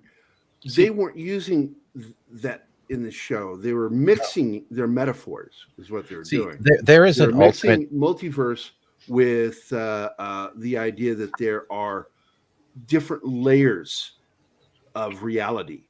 And so versions of you can be totally different. It's completely different species, things like that. And I wish that they had just simply explained it in one scene of how it works rather than just using bad science. Sorry. Well, I was just going to say, you see, this is where years of DC Comics doing that came in handy. I mean, look, we all know that, a lot of the people running Warner Brothers right now couldn't find their ass with both hands. But, in adapting what the DC Comics did with multiverses, they've kind of done it right. And if all they do, if they get nothing else right, as long as they stick to what they have in the comics, it's correct. Marvel, yeah, of course. They thought they could get away with anything, and they figured, hey, here's the ultimate test. Let's just go ahead and just do this bastardized version of string theory and see if anybody catches us. And even if they do, we're the MCU. What are they going to do? Well, there's a bulk of nerds that are nerds because they like science. And so I think it's really tricky fucking with science when you've got nerds around. There was also sorry. We've got a guest that just popped in. I want to quickly add this though. Like they also had a great formula if they actually wanted to dedicate to the Fox Kids stuff, and it was how the Fox Kids Spider-Man ended with the fact that Madam Web was taking Peter Parker off to find where Mary Jane ended up. They had a pretense to not only start a film continuing that storyline and nodding that kind of fan base as well as the 90s kids who loved that and felt like they got ripped off without an ending, and go forth with that. And then they could have introduced the multiverse that way. Madam Web taking Peter Parker not only just meeting variants of himself that he's already met, but on the search for Mary Jane. It could have even been a series, a mini-series. Like, you know what I mean? They had it there. It's been there for decades, and they're not even seeing the things right in front of their faces. Well, because they are now doing. Hold on now. Like our guest of honor is sitting back there. Sorry about that. Right now. Hi, Mikey. God. Well, hello there. Sorry, I'm on Filipino time, as you know. And so, are you in the Philippines right now? Hey, Mikey. oh my you God. better turn on your No, cam. you're in I'm Seattle on right cam. now. Don't lie to me. my agent is for the first time we're on a stream together. This is an first time historic ever. moment, You're guys. late. You're late. Well, I'm fashionably late. I'm Filipino, man. I gotta be 10 minutes late or I'm not Pinoy. Do we have to wear pants now? What I'm did you not say, sure. Steven? I didn't hear that. Do we have to wear pants now? Do you or do they? No, we. Plural. None of us have to. Keith just wears a shirt and vest. We all know that he's pantsless from the bottom down. Actually, his is more like a dickie. They're cut off right below his man boobs. He's like, that's why I Just constantly all feel a naked draft. from man boob down. Yeah. I wanted to do the full Patterson experience and just leave it all over everything. So, Now the joke I started last night with Keith, Bom, and Mikey is that Mikey refers to Keith and I as Lethal Weapon. I said, if we're Lethal Weapon, then you and Bom are Starsky and Hutch. yeah, now should I be Fozzie Bear? I don't like Fozzie Bear though. Yeah. So How about should I call you Huggy Rabbits? I don't know, Fozzie. Waka, You do- waka. Fozzie, we don't have any time for your jokes today, Fozzie. You know, you just gotta. Hi ho! Oh, I'm done. Yeah. Well, if that's the case, I want the car bomb. You want the car bomb? Milwaukee, well, I don't know. That's a lot on YouTube, though. Now, I'm a I'm going to frog. let you know, Mike, we read several of your articles. Some Yeah. of them you wrote, and some of them, well, one Kieran wrote, Yeah. and one young man, I don't recognize his name, Edwin. Oh yeah. He's been running for us quite a bit these days. Mainly because man, it's been exhausting. So I needed some help writing. Well, yeah, because you got a lot going on, and Yeah. and you're very popular, you know. Apparently Yeah. so. I mean, It's from So what I was shocks me. told is that people from the Philippines naturally taste like marshmallow. Is it true? oh, what was that? I couldn't hear you. I just missed a gag for some reason. Oh man. Translate it for him, Bomb. People from Wait. the Philippines taste like marshmallow. Kung ang mga Pilipino daw lasang marshmallow, sabi ni Gerry. Ah, okay. I would like to translate for the Swedish chef. Vert the Furk. Nagtagalog ka pa. Hey, Martin Acosta Santana is here. ¿Qué Hey, tal, mi Martin. amigo? And so basically, we were talking about some of the articles, and I Yeah. think it was Viking had a question for you about Batman. Oh, okay. Do you remember that question, Viking? I didn't have a question about Batman. I think it was Ish. Was it Esh? Yeah, it was Ash. Oh yeah. Ash, what was the question you So wanted to ask racist. Mikey? I think it was. Do we know if Michael Keaton will be playing Bruce Wayne or Thomas Wayne? That was it. Yeah.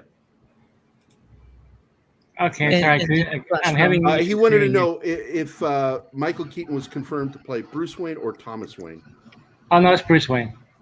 Bruce Wayne. Yeah. I And thought it's so. what we had pretty much. Yeah, I just want to debunk a false rumor that had been going around. I won't say the name of the YouTuber who started it, but I'm sure you'll know who it was. Batman Beyond. It's not going to be with Batgirl, okay? So there's a rumor that it's going to be with a female. No. Like Michael Keaton is mentoring a female. No, that's not true. And Terry McGinnis is going to be a woman instead with a T-E-R-I. No, they're not going to go there. And when I first heard that rumor, before I even asked anybody, I knew it was bogus because you're going to have a film where you have senior citizen Michael Caine alone in the cave with a young female. It's not going to play well. Oh, there goes my Batmobile. Yeah. Hi ho, stick it there, you know. Petroleum. The 2021, the year that Batman's fucked Bat or Cat. You've heard of turtle wax, right? Now we got bat wax. I wax on, wax off. Wax on, balls off. I love Keaton so much right now. Okay, CJ, I cannot confirm nor deny the identity of that particular person. Yeah, nobody wants to get sued. Nobody wants to get sued. Is it Tila? Now, Keith and I, we don't own anything. We are nobodies. So I will gladly say that I But think didn't Grace is Jeff just Buckley one of the have an most album full of called shit Grace? people on YouTube. Yeah. That was Grace Under Fire. She is just awful. She's cute as and adorable and Guys, I need to jump. I'll try and jump back in a bit. So, oh, you gotta leave, Bomb? Yeah, I gotta leave for a bit, and then I'll come back maybe if I can still catch you guys. I hope so. Okay. I will still be It's here. good having you on, Bomb. I love your hair.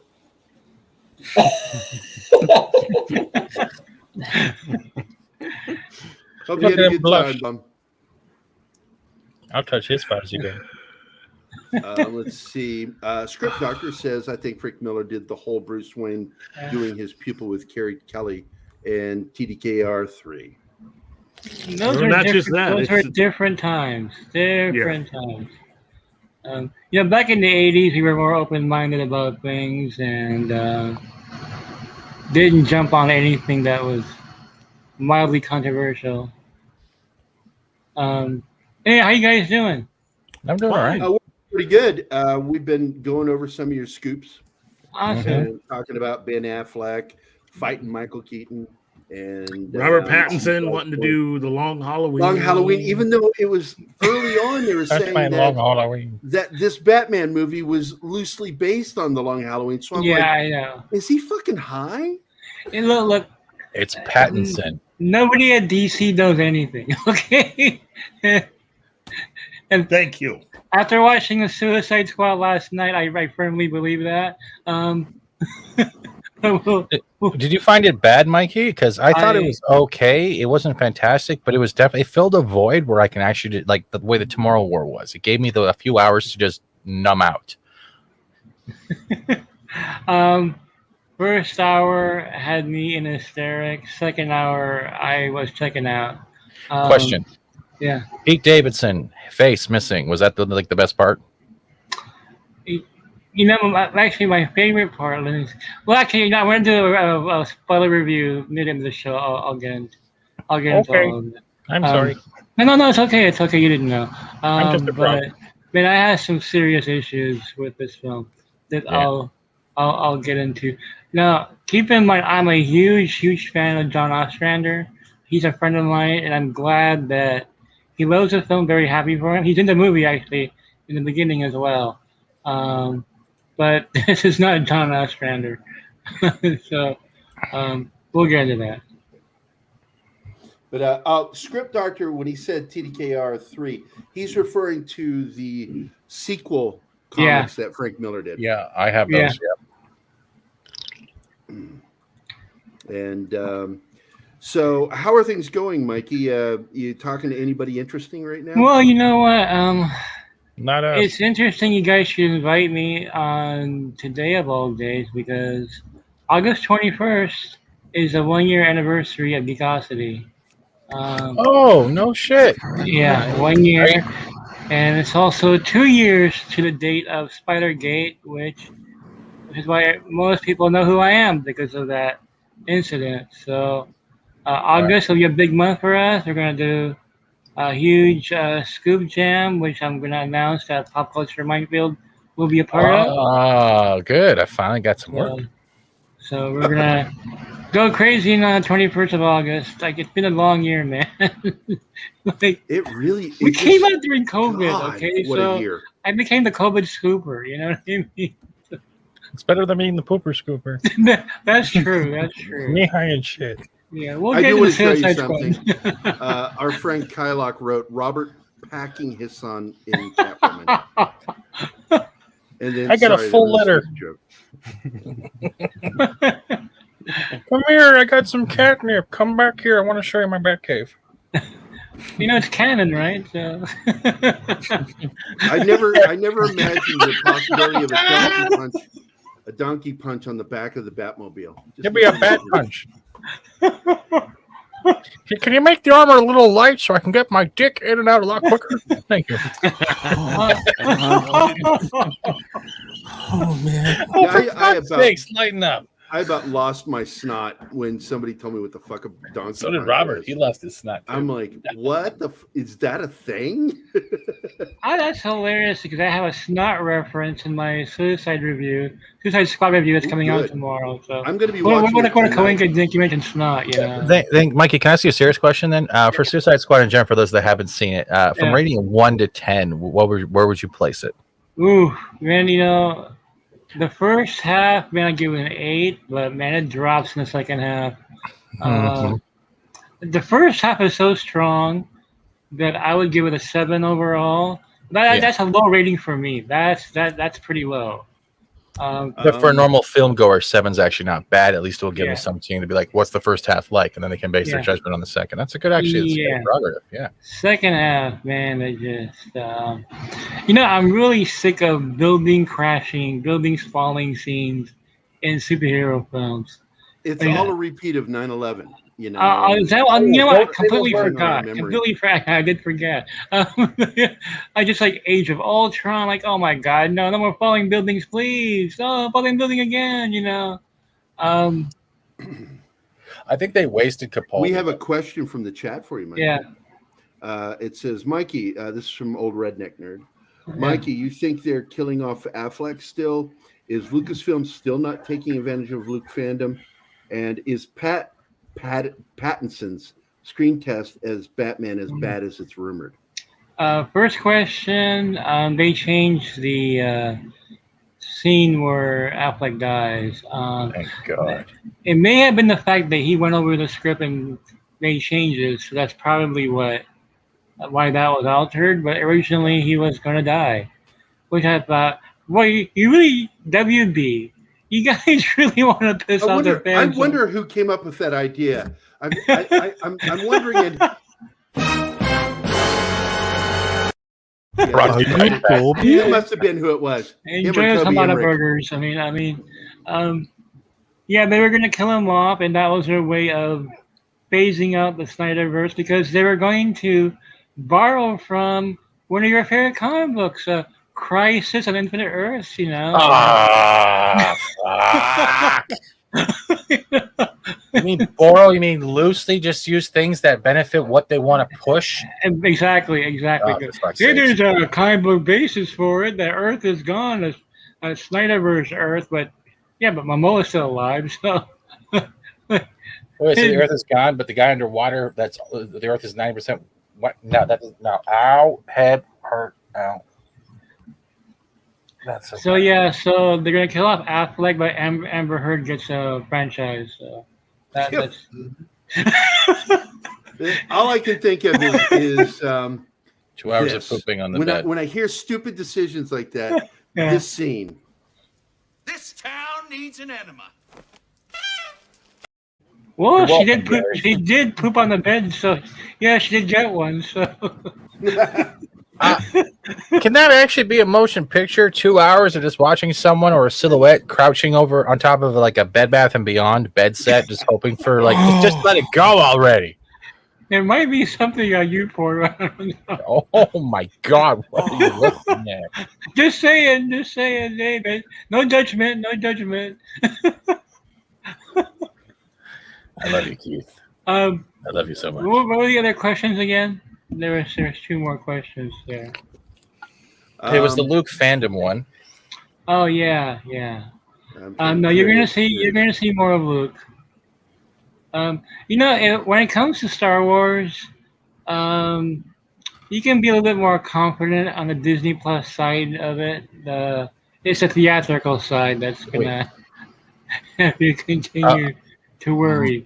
Mikey, I want to ask you a quick something about that. The Luke stuff, is that because they hired that guy that did the CG fixes on YouTube? Lucasfilm actually hired him, and so they're actually going to use his abilities as best as possible. Do you think that's also a partial attachment of why? Yeah, that's a large reason why. I thought so. That guy on YouTube nailed it, and they actually hired him, and he was a YouTuber. Oh, yeah, there's a big reason for that. So, yeah. It's good. As for Pattinson, you know, I tell you this. The Warner guys are over the moon for him as Batman. I mentioned that Walter Hamada thought he was the best Batman ever, from what he's seen, and that he's the best since Michael Keaton. And look, you have to the taste of these people. Only shaking my head. Yeah, because okay. Even And I know, and look, I'm not an Affleck they fan, think Amber that Heard's a Affleck great is good. actress. Okay, that's where they're coming from. So. No, she's not. She can't even act in court. What are you talking about? And so yeah, there you go. I'm sorry, Keith. I'm so sorry.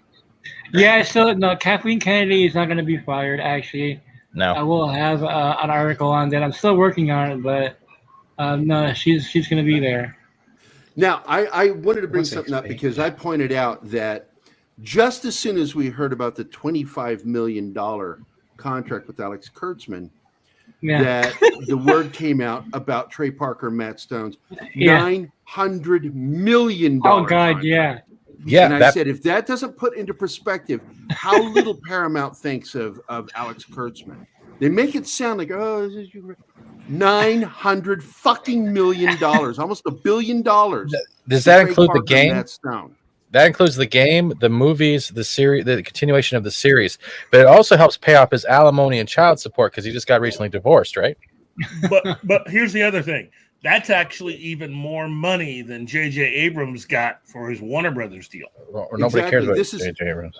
Look, Trey Parker and Matt Stone are a secret weapon, really, because they don't even do very much fucking work. Oh, they'll be used as a scale. The best fucking shills in Hollywood. Grifters. I'm sorry. Grifter is the word I'm looking for. Hey! Because they make fun of it. It's like, we only do like a handful of shows a year and we're fucking filthy rich from it. But Gary, think about it this way. I think the reason why they did this and gave so much money is because they want to push the bar to see that they will keep the same type of content they've been doing already, and the other fucking shills they're trying to prove that are pushing a checklist rather than a quality of film, a quality of series. They're either going to have to match that, or it's going to be a reasoning to kick them to the fucking door. Does that make sense? There's some truth to that. And this is another thing that was brought to my attention by a friend of Keith's and mine, is that Alex Kurtzman, it's probably better to keep him in place while they get control of things rather than kicking him to the curb. And so if it's because you got to look at this. This is like offering a guy $25 to, wax your ball, beautify your neighborhood, and then turning around to another guy and going, "I'll pay you $900 if you'll do it better than them." Yeah, it's $25 versus $900. That's the deal. And anybody who thinks that that's an amazing, massive thing, it's not. Especially right now because they're already hemorrhaging money. Mm-hmm. All the studios have been hemorrhaging money. So they look at this as a way of keeping him under control. This is a way of controlling Kurtzman. The way I'm seeing it and the way my friend was describing it to me, I'm like, actually, that makes a lot of sense because if they were to kick him to the curb at this point, it could cause all kinds of problems for Paramount and CBS Viacom. And also it for merchandising is the main thing that they were talking about. Merchandising, for whatever reason, seems to be the big thing with the current people that are running CBS. They for some reason think that they're making some money off this. Bringing in that Playmates deal, I think they're also using a lot of that money to help finance this upcoming season of Discovery. So that Playmates deal, nobody's watching it. Nobody's watching it. That's not true. That's not true. On CBS, that's not they true. Still drop below basic kid programming. But that's not true. Kurtzman is still watching his own series. He has to. How can I make this worse? I know I'll steal from myself. When I first heard that Kurtzman news, first people I thought of were a bunch of friends of mine. I read Mario Burnett, this first person I thought of. And then you guys and Andre. I was like, where are these guys going to react to this news? Well, my first reaction was $25 million. That's not very much Hollywood money. Like, why is this news? Yeah, yeah. Why did he accept the extension for just $25 million? I got a serious question though for Mikey. Sorry, Gary. Mikey, you've been doing a lot of I know you do a lot of you blow stuff up, you find little things here and there of breaking news. Out of everything you've seen that's not mainstream, what can you recommend to not only us, but people in the chat to take a gander at and put our eyes on that isn't like Kurtzman? Something that can actually give us a little bit of joy for an hour or two. Is there anything that's come across your field? To recommend you me like a movie or TV show? Anything that you want to turn on that makes you happy when you're not roasting Philippines jokes.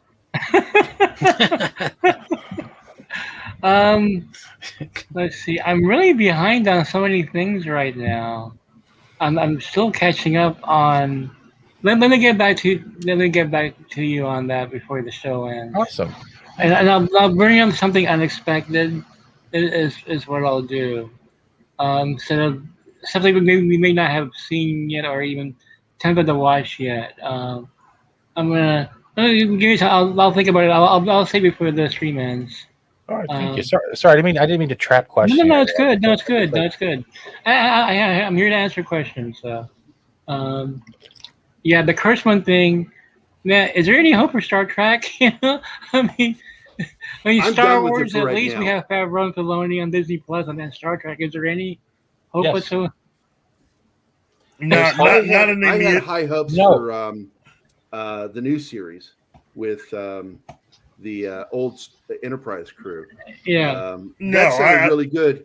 But with Kurtzman still pulling strings anywhere involved with it, I just automatically know they're going to have bad ideas all over. I heard that they kicked that Kurtzman was able to get Goldsman kicked off that show, and that he's that as part of the deal, the new deal that he's got, he does have some cursory control over even that new show. So this is going to be more of the same ultimately. Yeah, because in the long run, actually, Tickle Trunk says it here, right here. In 5 years, it's the long game with Star Trek. For right now, it's going to be crap. But we have enough series. I don't think Kurtzman will be here in 5 years. If he is, he will be relegated to an executive position to where he's got no creative input, which is really what we need, is no creative input for him. But he had no creative input to begin with. Well, he's the one that was creating the shows. The look. I was like, what the fuck are you even thinking you're talking about? I don't know. Had control for quite a while. And the problem is now he still has way too much influence. And him and JJ, whether you know it or not, JJ is having great influence on Star Trek. Everything you're seeing is based on the J.J. Abrams contract. Yeah, it's funny because he has more influence on Star Trek right now than he has on Warner Brothers. Yeah, because HBO said, "Hit the road, Jack. We don't want your prequel." After Warner Brothers said no to the Michael B. Jordan Black Superman, and HBO Max said, "You know what? We're going to take it." And that really startled me because Warner Brothers, JJ did not want this to happen, okay, at all. He did not want this Michael B. Jordan project to go forward because he wants the only Black Superman out there, and he feels it takes the uniqueness away from what he's going to do. It's going to overshadow it. JJ wants to own the only Black Superman. Wow.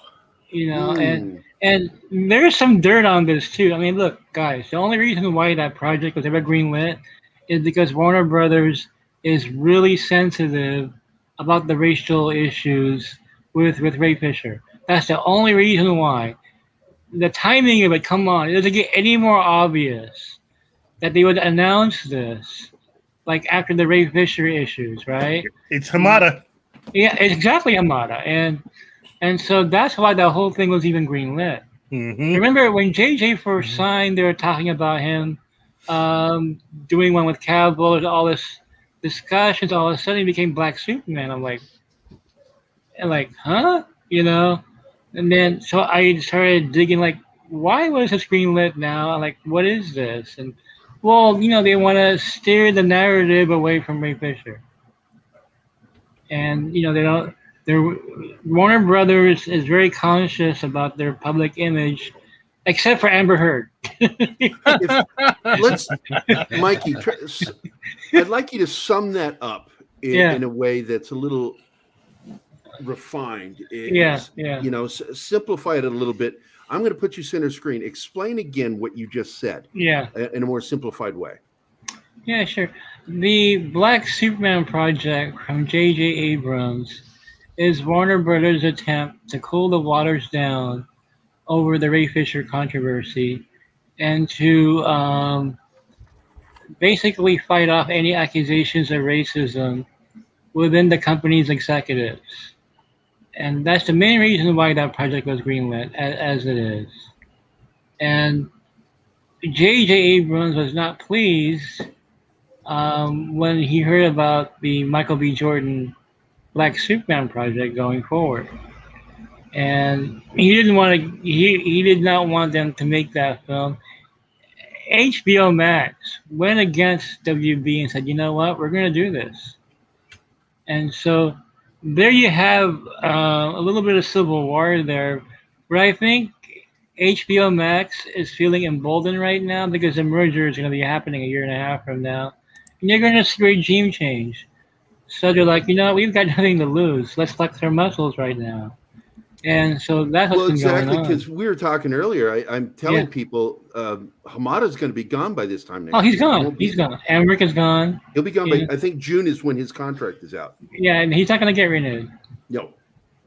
It's not going to happen. And, I call him Lava Man. I keep forgetting how to pronounce his last name.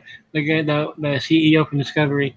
He's going to put his own men in. Every merger is the same. There's a bloodbath, and every merger is always a bloodbath.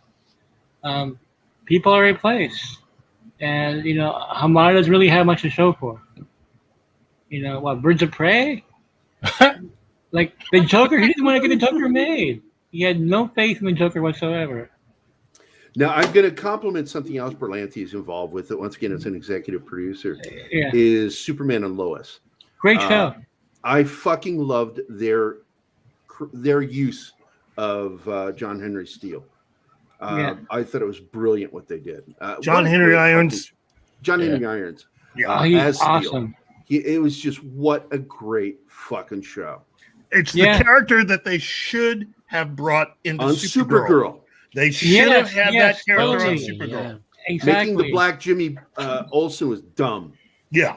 I mean, it's fucking, just whatever. It's the whole Hollywood hatred of gingers is just ridiculous. Wherever there's ginger, we gotta make them black now. What? The CW, a large part of that too, the CW and what their mandates are. I guess they don't have a lot of gingers in the audience. Well, Superman and Lois is co-financed by HBO Max. It's really almost an HBO Max show, which is why it's so different. But the HBO Max is flexing its muscles, and the fact they turned down the Shining spinoff, it just had me in hysterics. Now, you saying that confirms what I said the first time we talked about it after watching the very first episode. I said, that looks like HBO Max money. Yeah, it is. It is. And you're going to see that more going forward. HBO Max, man, they're like king of the castle right now. They are the fists and mouthpiece of AT&T. Yeah, they are. They are, seriously. They greenlit the Snyder Cut when Hamada said, nope, we're not going to do it. Sorry. Papa AT&T, help me. Okay, son. Well, I got to tell you, script says something that's true. Look, if you're starving to death and somebody gives you a fucking cracker, you're going to swear, like Eddie Murphy said, man, at the Ritz. That ain't no best cracker I've ever had. That ain't no I like Triscuits. That's a Ritz cracker. I prefer Triscuits. I'm going to stand by it. You're going to stand by what? Triscuits. Triscuits are better. Triscuits, man, you can't have a Triscuit without fucking water or something. That's not true. You melt a little bit of cheese. You throw some Frank's Red Hot, and There's just a whole lot of it absorbs all That's your because- saliva, and you're like, That's because you're old. Mikey, I had another question. Have you had a chance to, I don't know if you have Netflix, but have you had a chance to even take a gander at the War for Cybertron series is going? Because not a lot of people talk about it, but it is still a good series at the end of the day. It is. Okay, I haven't seen it yet. I was wondering if it was any good or not. It is. CBR stretch earlier with that one article with the whole Air Razor thing was actually, it was such a far stretch because when it came down to the actual, the damsel in distress stuff we see in like old cartoons and movies, right, where the superhero catches the girl, goes, my hero. It was the same pretense. It was also the same joke used in the Beast Wars cartoon back when he was first on air, when another character caught Rat Trap and did the same thing, then dropped him. It was a play and a nod to the older series. I would recommend that. The same with I don't know if you're an anime fan. Darwin's Game is also another good one, which is an augmented reality like survival game. Oh, okay, I've actually I'll played that definitely one. check that out. Yeah. Hey, Mikey, got a question for you from Kate. She asks, I have a random question. Is there a reason Clint Eastwood is no longer working for Warner Brothers? No, I have no clue. It's something I haven't looked into, but I'll look into it though. Well, it's just, because once he made his politics known, I think everything got really limited for Clint. Well, it he'll probably get is one Warner. review here. It is Warner, And let's see if we got any other questions here. Old redneck nerd has a question.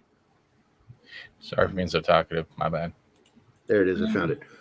Why, if HBO Max is in control, have we not gotten a Ben Affleck Batman series? I'm curious about that too, because it's like, what a fucking good idea. Stop making movies and make a goddamn show. Well, AT&T told HBO Max to hold off on any Snyderverse related plans right now until the merger comes through, because David might have bigger plans theatrically before moving forward with anything that would extend the Snyderverse. Obviously, Hamada hates anything to do with the Snyderverse.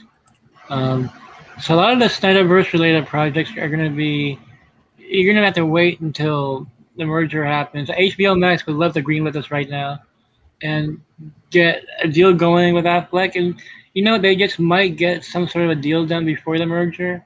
The way things are going right now, because he's working for him right now. It would be the best time to be talking. It would be. And, I did hear that Affleck would be at DC Fandom. So, hey, a deal could get made for just HBO Max.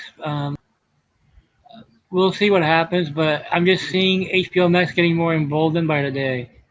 What I think is a good idea, old redneck, is for somebody, I'm not going to say who, should start a campaign of, hey, HBO, Warner, make a Batman series for HBO with Ben Affleck.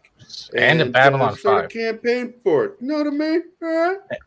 Babylon 5. We need Straczynski back in the handles to do another Babylon 5. One battle at a time. I don't fight two at the same time. I will fight that battle myself. Doctor has a question for you, my friend. Yeah. I can answer that. On Young Justice Season 4. Keith? I've got the answer. 21st. It is 21st of October of this year. 3 days after my birthday. So they're going to release it for HBO Max birthday. Yeah. 2 days after my birthday. Sorry. Yeah, but it's still for your birthday. No, having you guys around me, it's for my birthday, you big boys. I just like, hey ho, take your pants off, Silly goose. You're such a silly goose. I like pigs instead, though. Jesus Christ. Jesus Christ. Why did you put the tutu on it? Slave is like one of my favorite gay characters ever in any entertainment. Oh, Mr. Slave. Has there been any word on the Invincible next seasons as well as the live adaptation? And does it see promise? Have you heard anything on that? Well, isn't there? I believe there was a theatrical adaptation being planned out already. I think it was announced a few weeks ago that they were going to do a live action version of Invincible. Starring John Hamm? Yeah, I don't know. There's no casting yet. Well, I'll look into that as well. I don't have Amazon, so I haven't even seen the show yet. You're missing out. Kylock's Everybody got keeps 2 praising it. questions. Let's bring these in real quick. Do you all think we'll see a live-action Crisis on Infinite Earths movie that actually has all the characters? And part 2, are they going to bring Wally West back and actually make him the fastest Flash? Well, regarding Crisis, they were planning on a Crisis movie. They couldn't get it off the ground. They couldn't make it work because there's so many characters. If you're gonna do Crisis, you're gonna need like a build up like Endgame had of like 20 plus movies for you. And not done like they did on the CW. But the thing is, Oh God, no. DC films they don't even know what they're gonna eat for lunch tomorrow. Okay, much less movies 5 years from now. So the plan was, and I say was because they changed it since then. The Flash was gonna feed that Crisis fix, except that the Snyderverse was not gonna exist anymore after it. But that was their plan, script but went through so many changes. They're not going to let that happen. No, so the Flash film will have cameos throughout the DC multiverse, but beyond that, there's no other Crisis part in the film. Take a look at the question right below there, Okay. Mikey. Can you see it? Yes. On the screen. Unequivocally, Because this yes. plays right into what you were just talking about. Yeah. There's going to be a Man of Steel 2. I know to some people out there it sounds like wishful thinking. No, it's not wishful thinking. I was the guy who broke the Snyder Cut when no one was talking about it. And people were saying it was remember when dead. you did it too. I'm like, November holy shit, I was 2019, excited. man, and no, you're full of shit. They're like, okay. And then months later, oh, okay, he was right. I think, I'm looking forward to the Blue Beetle. Yeah, I saw your article on that, and we didn't get to cover it, but I think that's a cool idea. I'm not a fan of the Blue Beetle, but anytime he comes on, I enjoy it, whatever iteration it is. Sure, yeah. I was hoping though that they would figure out a way of combining the Blue Beetle story because not everybody, there aren't enough fans of the individual Blue Beetles, but if you figured out a way of having a Blue Beetle movie where you combined all of it together, you'd have enough of a fan base and a really good story. Where it's Ted Cord, and then Garrett, the first one. And then you combine that with the current one that they're attempting to make and put all 3 in the same movie, and even have it to where Ted Cord is retired and he's helping the new Blue Beetle. That would make more sense. It'd be like a Bruce Wayne Batman Beyond. Yeah, Speaking of that, what about because Kylock's wanting to know about Booster Gold because they were talking about that for a while and then it just dropped. Be better as a series. Yeah, Booster Gold is one of those things I just couldn't crack the code for. Which is like, really? I mean, he's one of the most easiest characters to write and develop. He's an easy character, but it's a hard sell, especially if you haven't established the Legion of Superheroes. Yeah. So if you haven't established that yet, it's hard to make Booster Gold work. Not impossible. It's just harder. Well, they technically have in a way, like the way I look at Booster Gold, he's kind of like a Deadpool light in a way. They can actually try with it, like let's say try like a cartoon miniseries to see how audiences take it, and then try to adapt it to a real life like series on HBO and branch it that way. They could actually have that chance. The problem is, I don't think Hollywood likes taking chances when the dollar sign is not there, and that's where the pretense lies. A lot of what imagination. You said, which is he's a lot like Deadpool, but they need a Deadpool. That's the problem. But see, that's the thing. You already have a character that's even more outrageous than Deadpool for DC. I think they're taking a lot of their cues for the character of Booster Gold, from the same series that made Jon Stewart popular, which is Justice League, the animated Justice League. Yeah. What they did with Booster Gold on that one was that he's an idiot, but he's also a very heroic idiot. Yeah. What about Brave and the Bold? Was he still an idiot then too, or was that because the whole series had that idiot quality? Yeah, and so it's hard to really have a character that isn't that well known outside of the comics. I'm not saying you can't do Booster Gold, but Booster Gold is a character they're going to have to wait on because there's a whole. That's like sort of introducing. Say, Professor X without really introducing a lot more of the X-Men.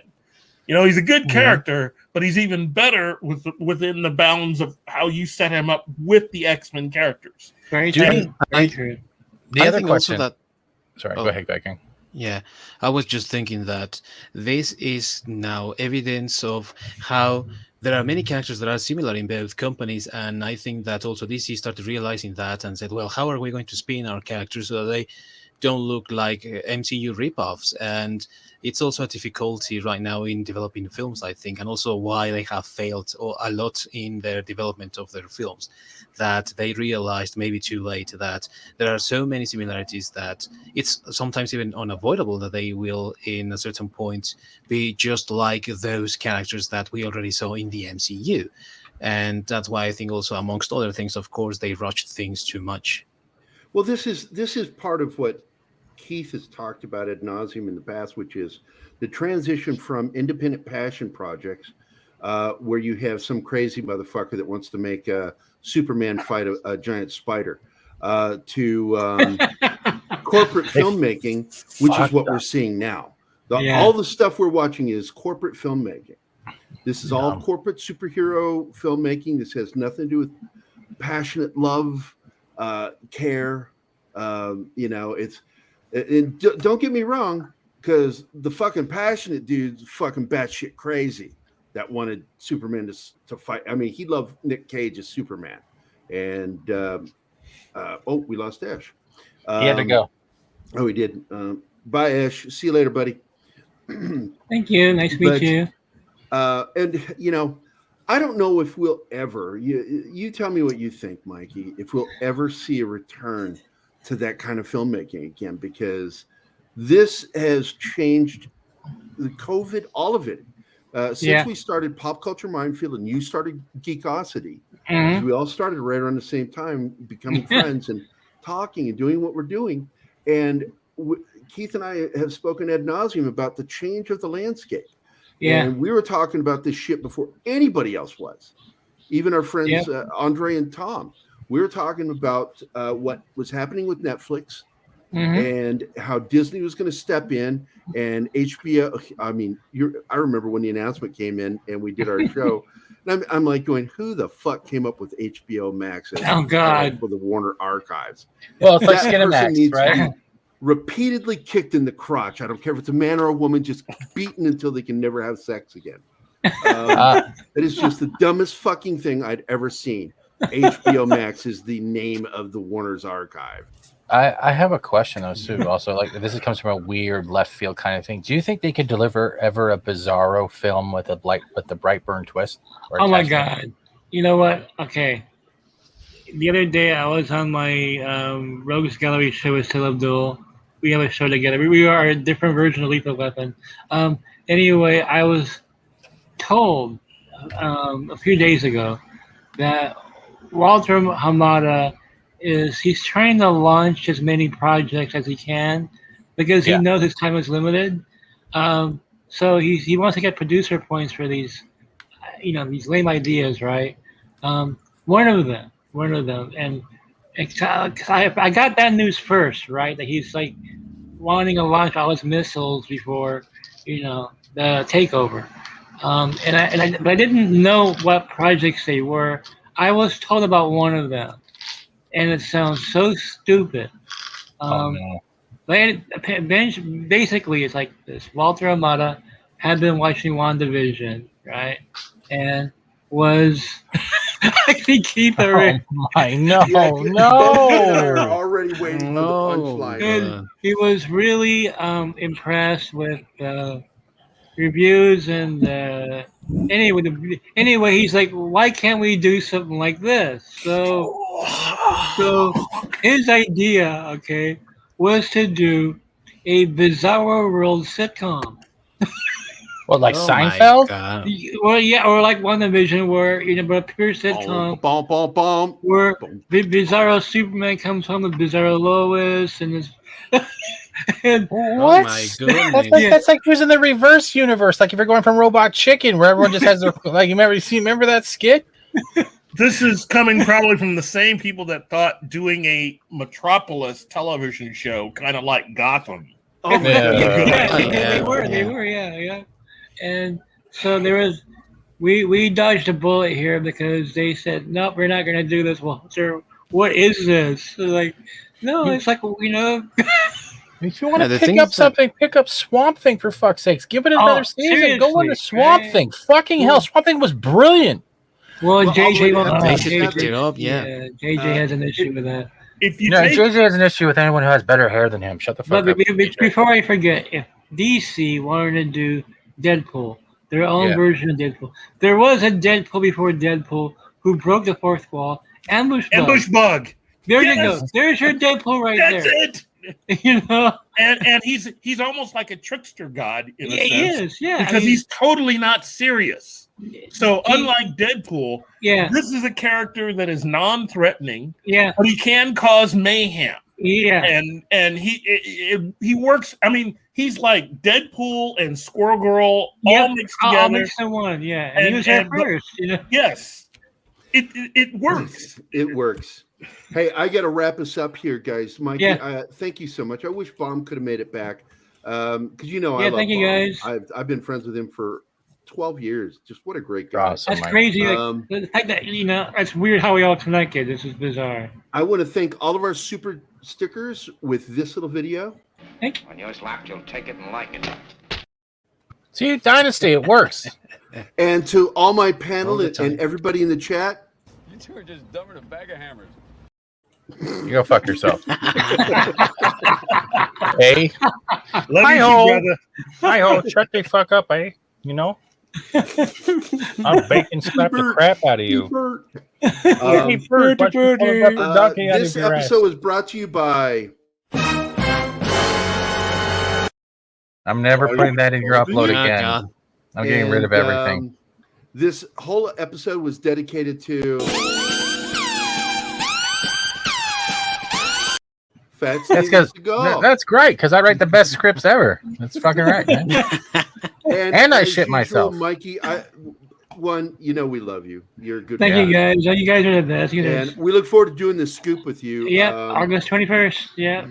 Outstanding stuff. We're going to go crazy, Mikey guys. Sutton can be found at geekositymag.com. Yeah, my Suicide Squad review is tomorrow. It's going to be controversial because I didn't like the movie at all. So, okay, that's cool, dude. I respect that. We are going to direct people to go to geekositymag.com. If you want to get the latest news and information, don't go to CBR. Fucking stupid people go to CBR. It's a dumb fucking magazine. Only fake fans go We there. got this covered. The only good scoops they ever have are when they pay for Mikey Sutton scoops. Why do you think they're so smart? They're so smart with their grifting that they will take one scoop and break it up into 3 scoops. That's some marketing SEO genius there. I don't even think about it, dude. They made a whole scoop out of one sentence in my article the other day. One sentence. I'm like, what? They are brilliant on how to get that click going. And get paid. Then but we Mikey, got to ask Mikey. You are the scoop master general. Thank you. Always will Thank be, you. in my opinion. Best magazine going that comes Thank you, guys. with. Don't make him leave yet. this? Now, Oh, Mikey, Mikey, do you get this? From We Got This Covered? We've got this covered. That's hilarious. We've You've got this butter. That's brilliant. And that's Thank you. Keith, Stephen, and I. We do Oh, that that's show on awesome. Wednesdays. Yeah. Did you know that We Got This cover makes I think $20 million a year or something like that? Oh, good. So I'll make half that. I'll make half of that. All right, I'm good. I'm in. Viking out of time. Okay, that was your message there. I was just checking your messages. Any last things from the group? Mr. Scarney is always a time traveler. Mentioned Hopper. Booster. Yeah. Guys, I want to thank you for joining the chat. You guys are always awesome. Fun. I love our chat. We share our chat. A lot of these guys watch all of our shows, and Yeah. Just an amazing audience. You think I watch They it. always keep us on our toes. They also let Stephen know that I am funny. That's no also matter a false how narrative. much That's he like most of the wishes- shit that happened in wishes and 2020. wishes I weren't funny. He Survey goes to says bed. that is a He goes to bed. lie. He's an atheist, and he goes to bed and says his prayers. Please make Gerry that's funny. Gary's also the same man who sits in front of that mirror we discussed earlier. Hey, man. I'm going to tell you something. It's the only way I can see my penis. I know.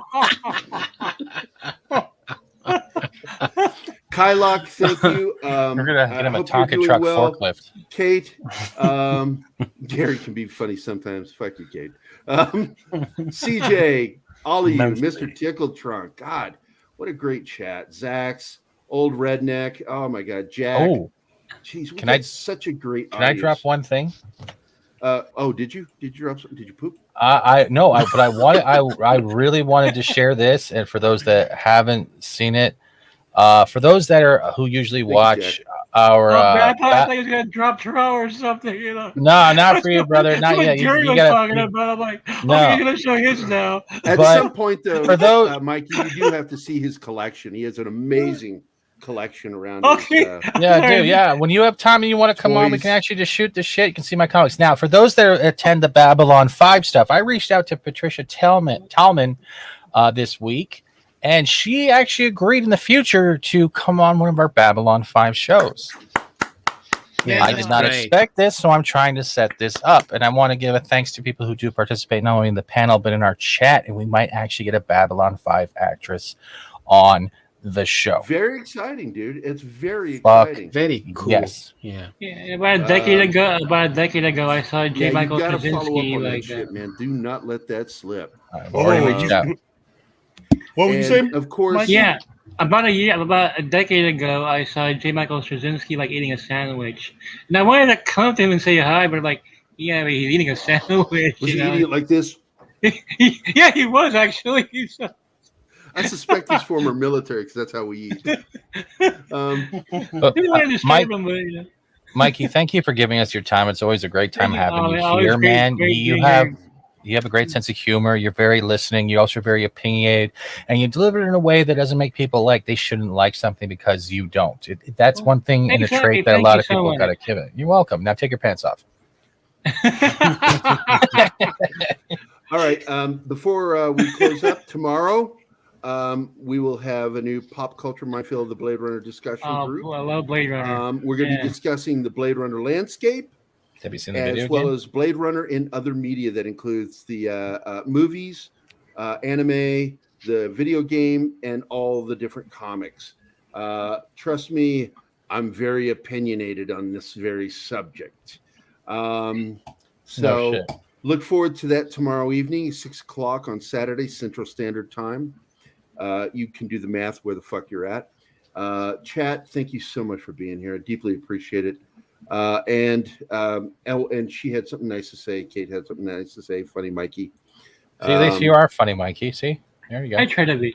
Not sometimes. And Kate, you're awesome. And with Thank that, you. I'm going to play us out with my favorite outro that I will always play because it's fucking Him in front of a mirror.